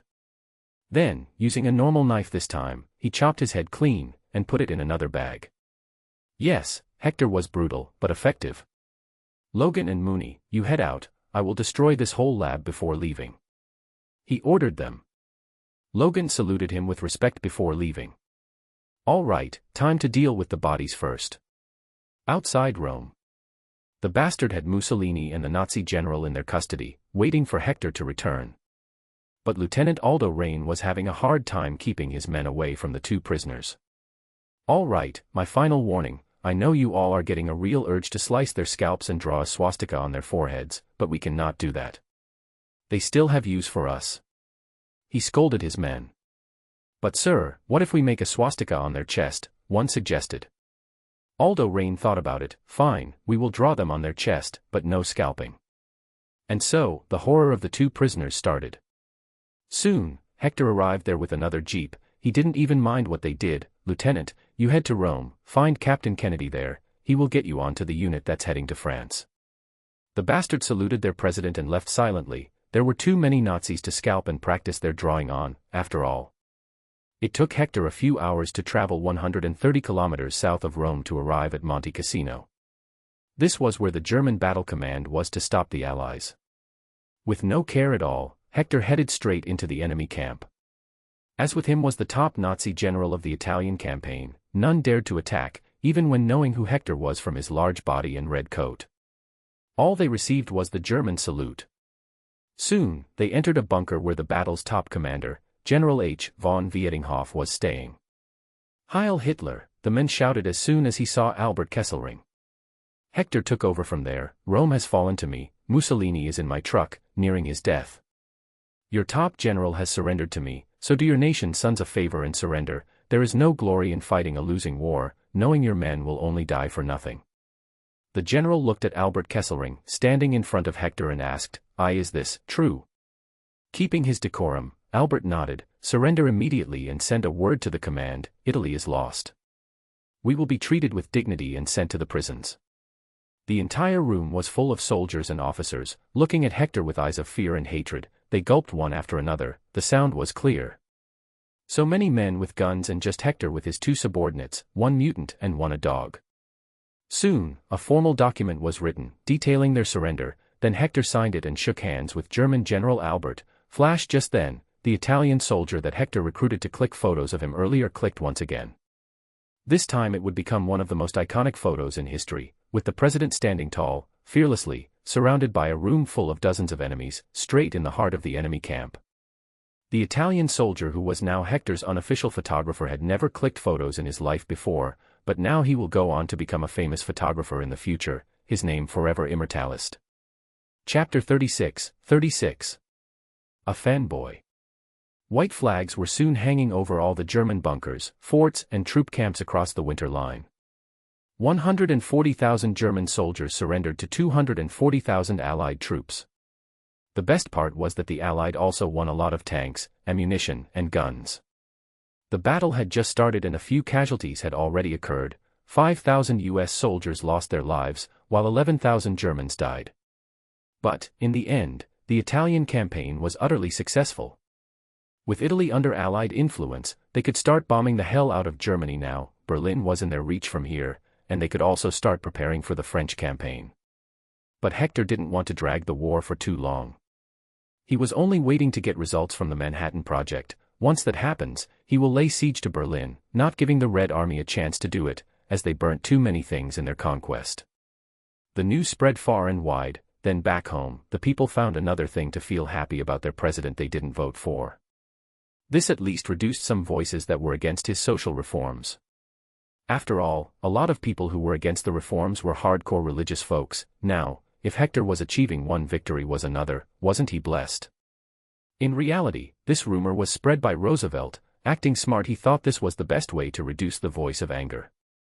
Roosevelt was absolutely the best bro of Hector at this point. Inside Rome once again, the Allied command took over the city after cleaning off the German camps, arresting all soldiers and sending them to the prison camps. The thing was, there are no ready-made such camps, and whenever an army surrenders, the army itself is made to make that camp. This keeps the mind of the soldiers off of anything sinister. All they have to do is work, eat and sleep. Supreme Allied commander in Europe, Eisenhower took his office in Rome. He was the second highest-ranking officer in Europe. Hector came above him. In fact, Hector came above all. Patton was also praised for using his brain and not launching a stupid attack on the Germans when they started to gain victory. It was later found out that it was a trap to lure the Allied forces in. British and Canadian generals were also in plenty. Basically, most of the top brass of the Europe front was here. All generals grouped inside Hector's office, which used to be Mussolini's office. He stood in front of his table while the rest of the generals sat on various chairs. Well, good job. Make sure you all sign all the letters of recommendation for medals for the deserving soldiers. Next, focus on preparing for the France campaign. I want to end this war as soon as possible before the Red Army does because they cause more destruction in their path. Remember, if we want to make sure that there is not another world war in the recent future, we cannot leave Germany as it is after this war ends. And let's not forget, we also have Japan to deal with. Dismissed. He ended his meeting with them, taking some reports from a few generals. However, he stopped Eisenhower and Patton from leaving because he had a bigger role for them. He first addressed Patton. I want you to head to the Pacific. MacArthur is the supreme commander there. Your job is to do a study and make a plan for the invasion of Japan. I want straight numbers without all the cluttering. General Patton saluted him. I will head there immediately, Grand General. With that, only Eisenhower was left. Hector laughingly talked to him, knowing that he had stolen this man's future. He who would have become the U.S. president in the future was probably just going to retire after the war. You and many generals probably feel annoyed by me, Dwight. This tall president came out of nowhere and is taking away all the military achievements himself. Hector said. Eisenhower shook his head. You will be wrong there, Mr. President. You are the commander-in-chief of the United States military. You have every right to order us around. It's in the Constitution. The fact that you are fighting alongside us, in places where even I, with my old bones, can't go to, you have mine and many others' utmost respect. Above all, you are saving so many lives. Hector patted his shoulder. Sit, my friend. Let's share a bottle of whiskey. I will be heading back home tomorrow. Too much stuff I need to keep an eye on. We have enemies even in our backyard. Hitler just tried to woo the Mexican Prime Minister, offering them Arizona, New Mexico, and a part of Texas. Besides this, I am working on a few projects that might change the direction of this war. The Manhattan Project. The top brass has been talking about it. We have no idea what it exactly is, but it must be deadly. Eisenhower interjected. True and false. The Manhattan Project will take time. What I am doing is my personal work. If we succeed, it will help us tremendously in the Pacific. While the war in Europe, I will end it soon after we start taking back France. I will drag Hitler on the streets of Berlin myself. Hector confidently proclaimed. Eisenhower did not doubt that the son of a bitch will do it. What are your orders for me in your absence, sir? He inquired. Hector seriously replied, help Brigadier General Phillips in any way you can. Hydra and Schmidt are a bigger threat to us than Hitler. He may have created bombs that can decimate entire cities in one go. SSR is focused on stopping them. So if they ever ask for anything, such as funds or manpower, give it. General Eisenhower frowned. He just realized what danger his home country was in, and now he realized why the president gave so much importance to a mere brigadier. I will keep that in mind, sir. Haha, good. Take care then, General. Hector left the room to find Mooney and head back home. Capitol Building, Washington, D.C. Inside the House of Representatives, pardon my words but, fuck yeah. The President, Grand General Washington just won us Italy, and I would like Congress to award him with a Medal of Honor. I know. I know he already has 2 of them, but have you seen the photo? Oh Lord, such a badass. He is the living embodiment of the American spirit. Hector had no idea who he was, nor did Roosevelt. He was just some representative, a fanboy of Hector for some reason. He was the one who suggested that Hector be given a military rank as well. Do you want Congress to award the President a Medal of Honor? A medal that he would have to sign before giving it to himself? It sounds absurd, but, all those in favor, say aye. Aye. All those not in favor, say nay. Absolute silence took over. However, there is always one mood spoiler, nay. It was a woman, one of the first ever female representatives to enter Congress, who when everyone glared at her, defended herself. I cannot and will not condone violence in any way. Well, she was also the only person in Congress to vote against declaring war on Japan after Pearl Harbor. Her life had been made a hell already. But she didn't learn her lesson, it seemed. Her social justice ideologies were making her too much of a brain-dead zombie. Still, the House of Representatives passed it, the Senate would also pass it, and there was no denying, because unknown to others, the Senate was under the absolute influence of Hector. Hector was the Senate. Funhouse dimension. Erskine had found new life in this weird hellish place. He couldn't say he liked it, but he did appreciate the silence and safety.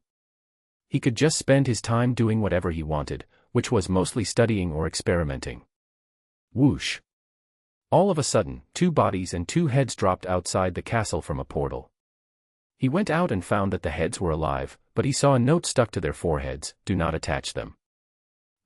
I wonder what he wants to do with them. The world had changed a lot. Hector's various policies, defense reforms, creation of reliable helicopters and fast-forwarding the Manhattan Project, the killing off all German and Soviet spies in the U.S., thwarting Pearl Harbor, all this had changed the timeline of World War II entirely. This occurrence troubled a single entity in this universe a bit too much, one that took safeguarding her realm seriously and was obsessed with the timeline. Why can't I see anything about this anomaly? He's a blank dot in the infinite pathways of time, yet this empty blank has altered everything. How can anything have so much influence on a universe? Unless, he was not supposed to be here. Reaching this conclusion, she tried to put more focus on this being, wanting to see if she should remove this existence so the damage can be contained. Chapter 37. Space Bets. Before leaving Italy, Hector had one small thing to do. Meet the Pope at the Vatican. Was it due to his religiousness? No, it was because of his anger and the urge to slap the man. In WW1, the Vatican rented their warehouses to an arms manufacturer that sold weapons to Germany. They were literally making money from war. But they later acted like they had no idea it was happening. A/N, this part is only about WW2 Vatican, not the modern one. I don't hate any religion. MC himself is a Christian. He don't want churches' money, he only want them to stop their policies. Now comes World War II, and guess whose side it took? Fascists and Nazis, of course, not openly.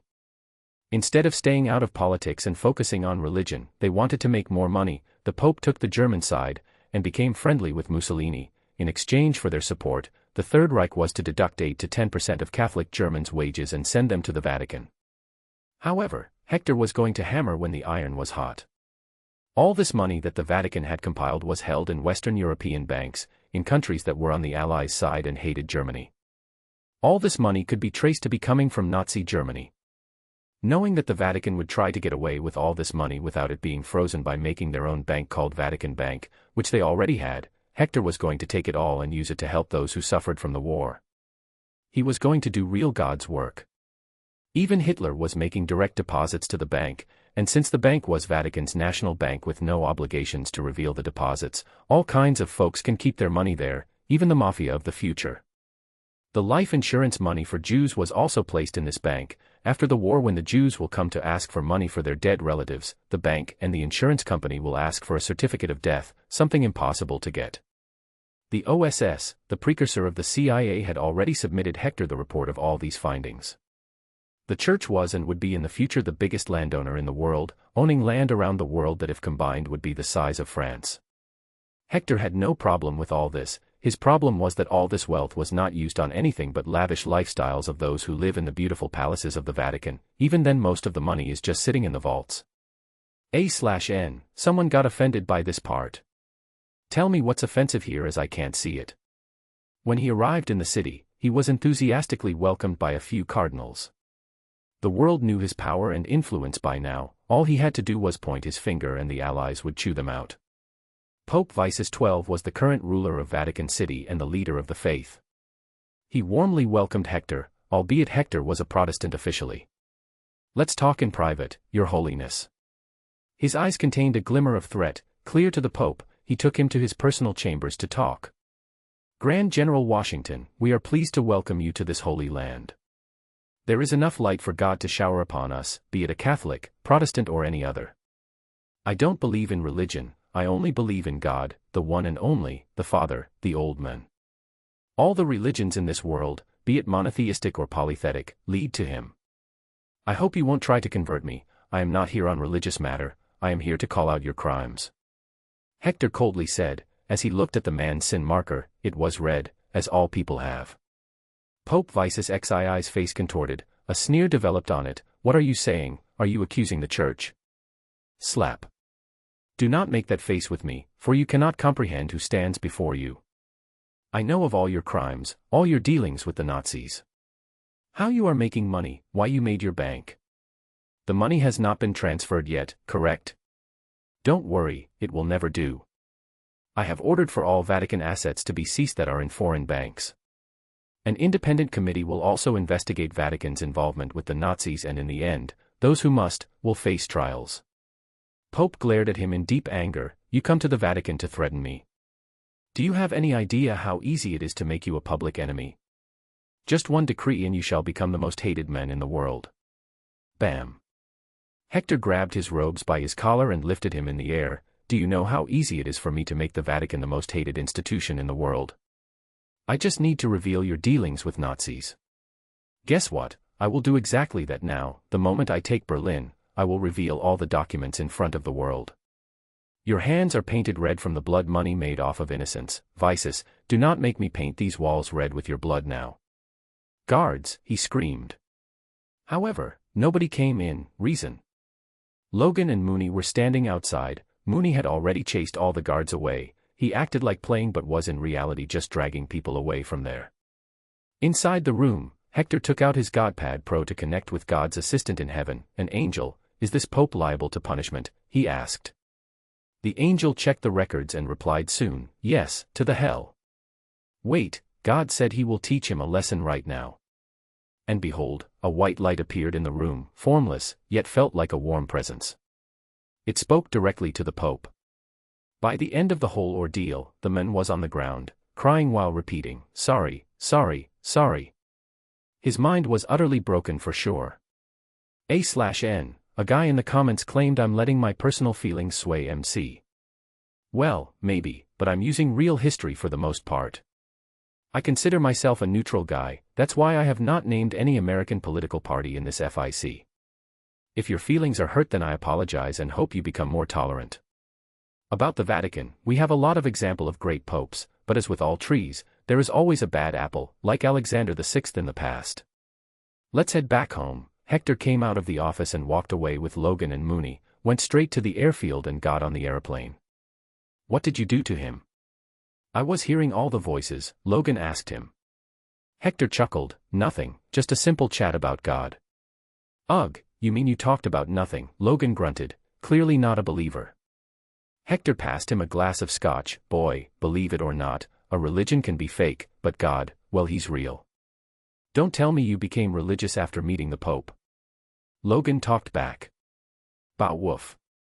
Mooney voiced, God is awesome, he used to come to dog heaven to play with us. Of course, Hector could not tell that to Logan. Someday you will meet him and it will all make sense. Wait, actually, I can be seen as a god. He was not joking. After all, if Odin can be a god, he too can be one. But, how could Logan believe that? He just went to sleep. Somewhere in Nevada.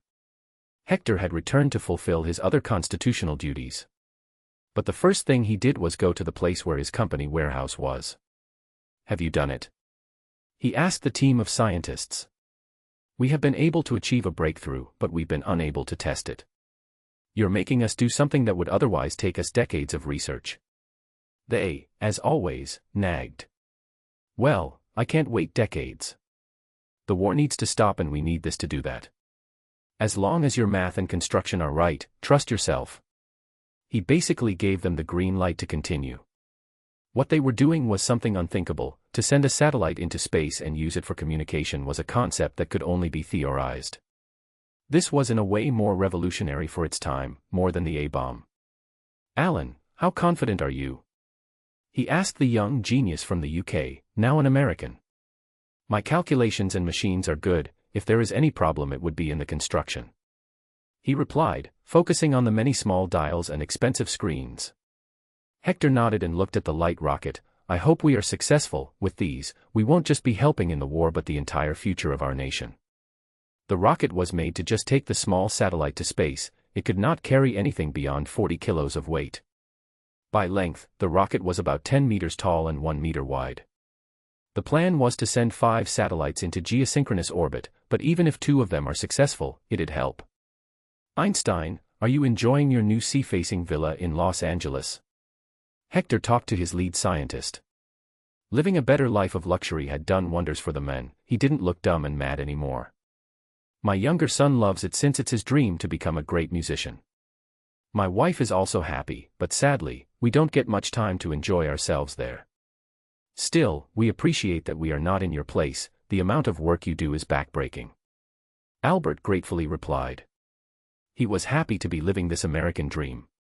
Haha, don't worry. After the war is over, which I will do by the start of 1945, I will periodically send everyone on a month-long holiday, all paid by me. He cheered him up.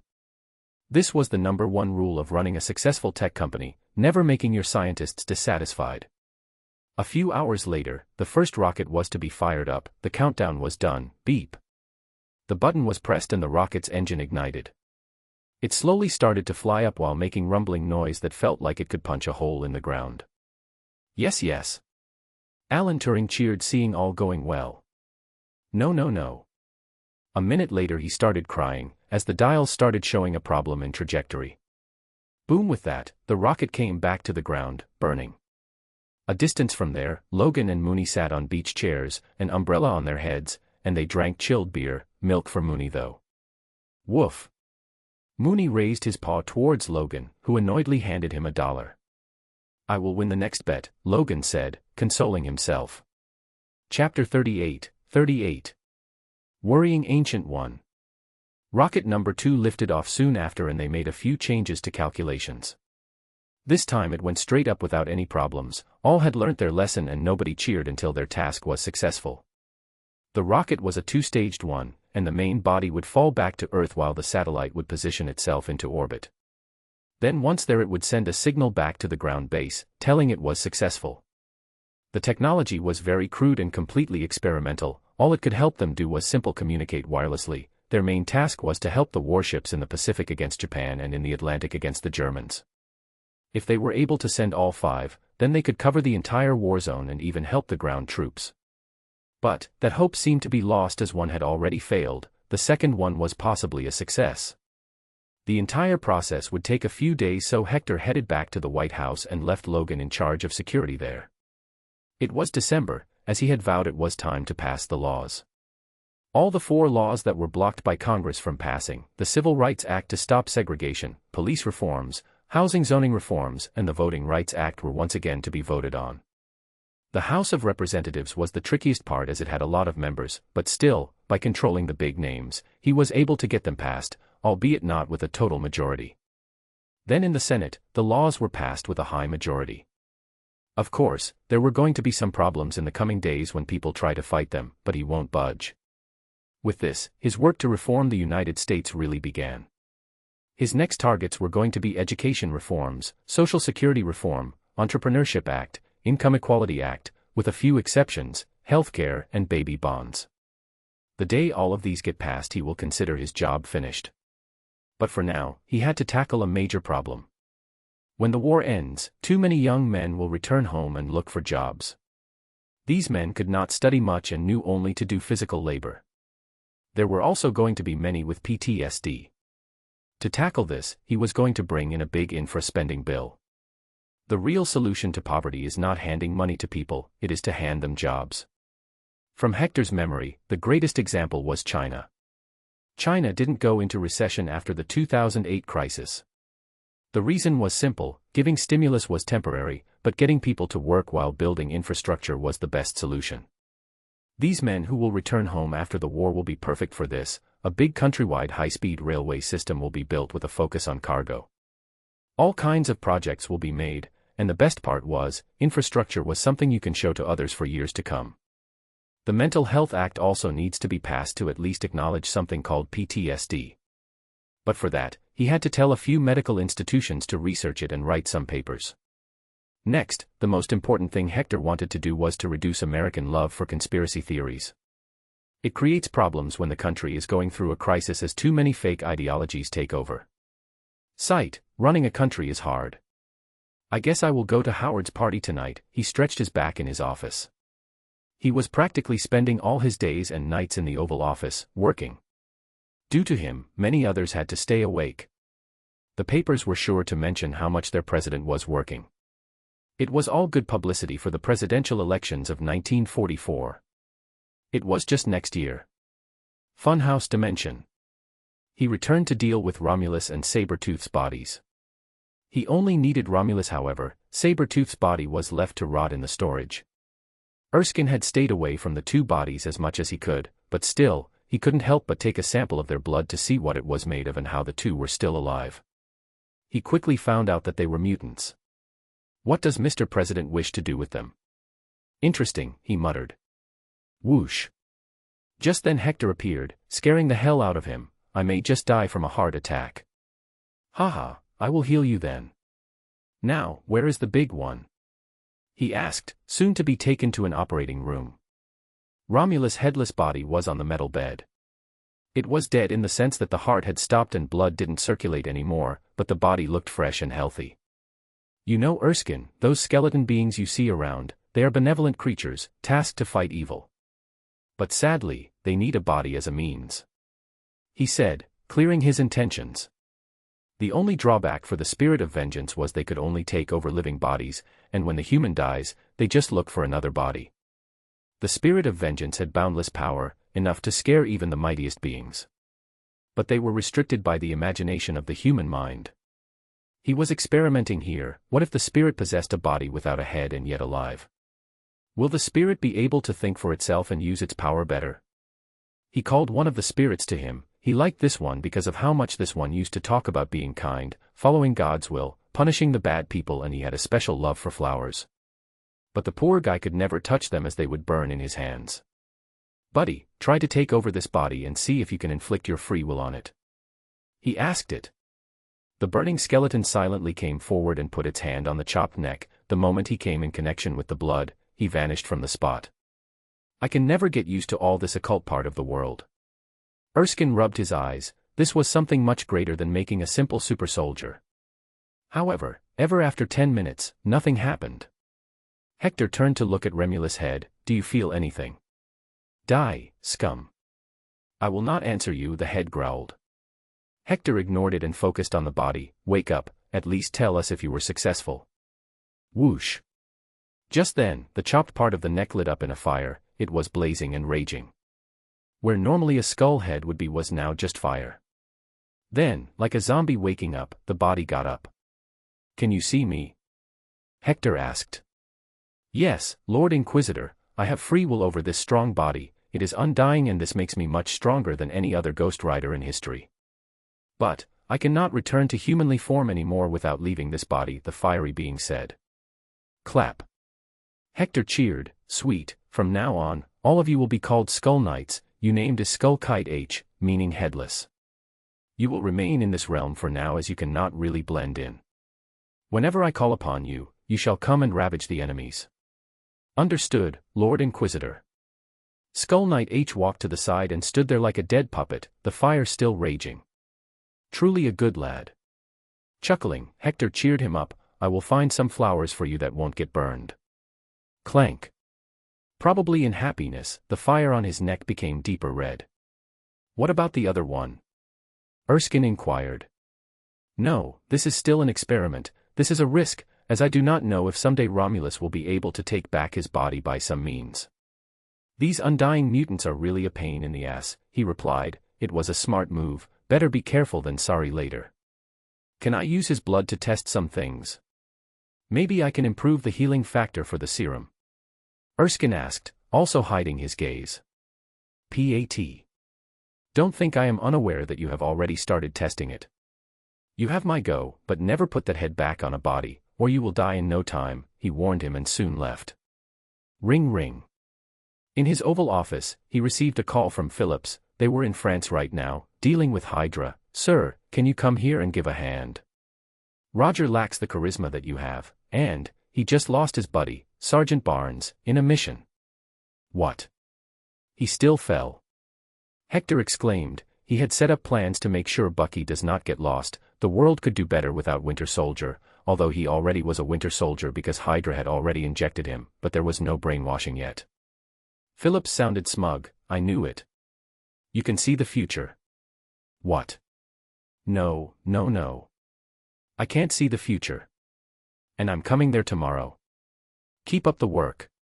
He put the phone down. It seems some things will always happen, but I can surely change their outcome. He was not going to allow the Soviets to get their hands on Bucky at all cost. Yet another diversion from the timeline. This was not supposed to happen, humanity is developing faster than I saw before. Complete outcomes of countries have changed. If this goes on, I cannot continue to protect this world from dimensional threats, for the Eye of Agamotto will be rendered useless. The Ancient One frowned at the sight of the future she saw through the time stone. Every day, her resolve to confront the anomaly was increasing. But she waited for a reason to use her full strength on the anomaly. Chapter 39. Seduced. Warning, light NSFW stuff. New York. One good thing about Hector was that he didn't need too much security, just one car was usually enough, and it was rather the opposite. The 5 Secret Service member team felt safer near Hector than away from him. He arrived at the party that was being held by Howard for the success of the company and also the success of the Italy campaign. It was also a fundraiser for helping those permanently injured in the war. Hector was invited to give a small speech to start off the event. How do I look, son? Hector asked, wearing his usual military uniform to give the real vibes. I will be frank, if I was your enemy I'd shit my pants. Damn, you're tall, old man. Howard was very frank with him by now, as they had to meet many times for the war effort. He also helped a little in making the rockets for the satellite launch. Hector in return injected some money into Howard's company to give it more push. I hear that too much, people in the Soviet Union call me the Babaika, also known as the Bogeyman. This creature usually takes away children who misbehave. When did I take away children? Hector complained, dissatisfied by the name. Or maybe they named you this because you're scary. You are, after all, a bad capitalist American in their eyes. And you being the president, you are like the boss of bad capitalist Americans. Howard joked. Grunting, Hector shrugged, Mooney, follow me, boy. You're going to be the star of the show. Just act cute and let those rich ladies throw in as much money as possible. Woof. Mooney nodded, in his cute army red-colored dress which was similar to Hector's red uniform. You got it, Dad, I will be the best whore tonight. Mooney, where did you learn that word? Hector seriously asked him, kneeling to his head level. Mooney barked in reply, oh, Kennedy and his friends were talking about strippers, whores, and how they will throw money on them.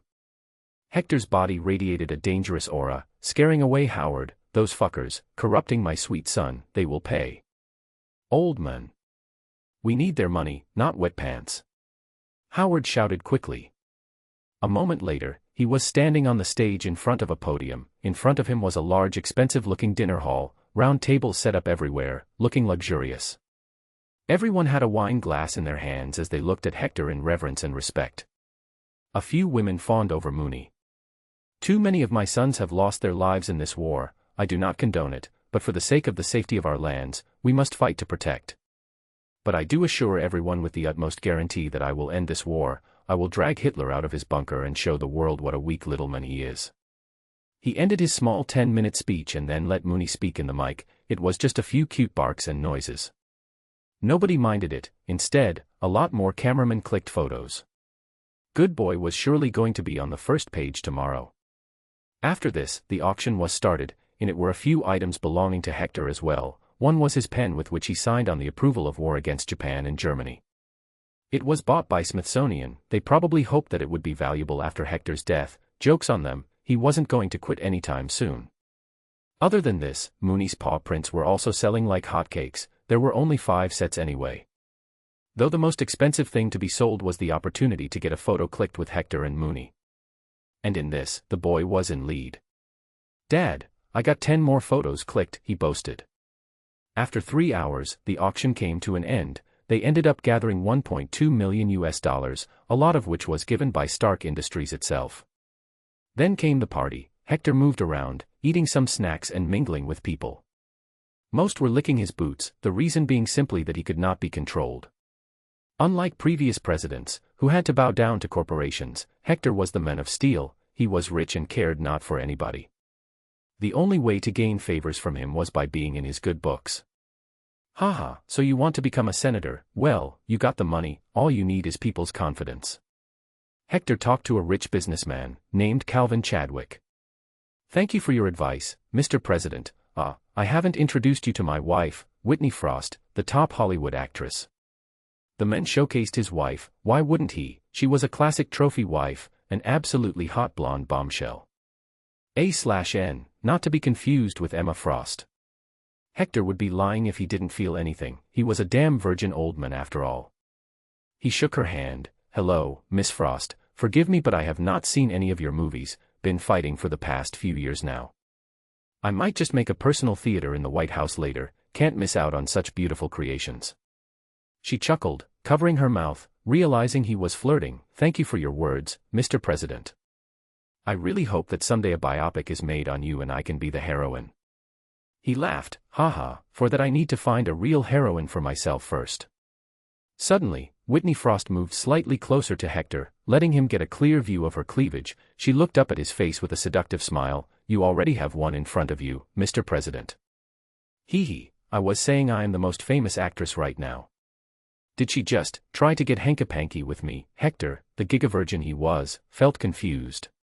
But by the end, she returned to being normal, not letting her husband suspect anything.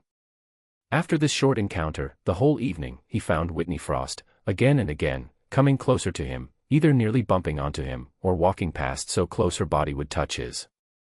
"Old man, she wants you, huh?" Never knew she was one of those who like to be dominated by monsters. Howard appeared with a glass of wine. "Are you calling me a monster?" He narrowed his gaze. "Cough, anyway, she's inviting you. Go and use any of the booked rooms. You're the king of the United States of America. You deserve some actions, not with anyone less than her." Howard urged him. He was the god of debauchery after all. Who else could give such advice? "Hey, I'm not king. And I don't think she wants that." Hector rejected the idea. But then Howard and Hector looked at Whitney Frost. She was staring at Hector directly from across the hall and making an inviting gesture with her fingers while biting her lips. Then she turned around, seductively wiggled her back and entered the elevator. "Still not sure?" Howard grinned. But Hector shook his head. This was not right in his mind. He didn't really care about any age difference or anything, but this whole situation didn't seem right to him. "This is wrong. She has a husband." "Yeah, the same husband who just took 2 actresses from the party to a room. That's the rich lifestyle, Mr. President. Welcome to America's elite world. Here, take this and go." Howard handed him a small packet. Hector thought for a while. "I shall go and ask her why she's doing this," he thought, and left. Seeing this, Howard cheered. "Fuck yeah.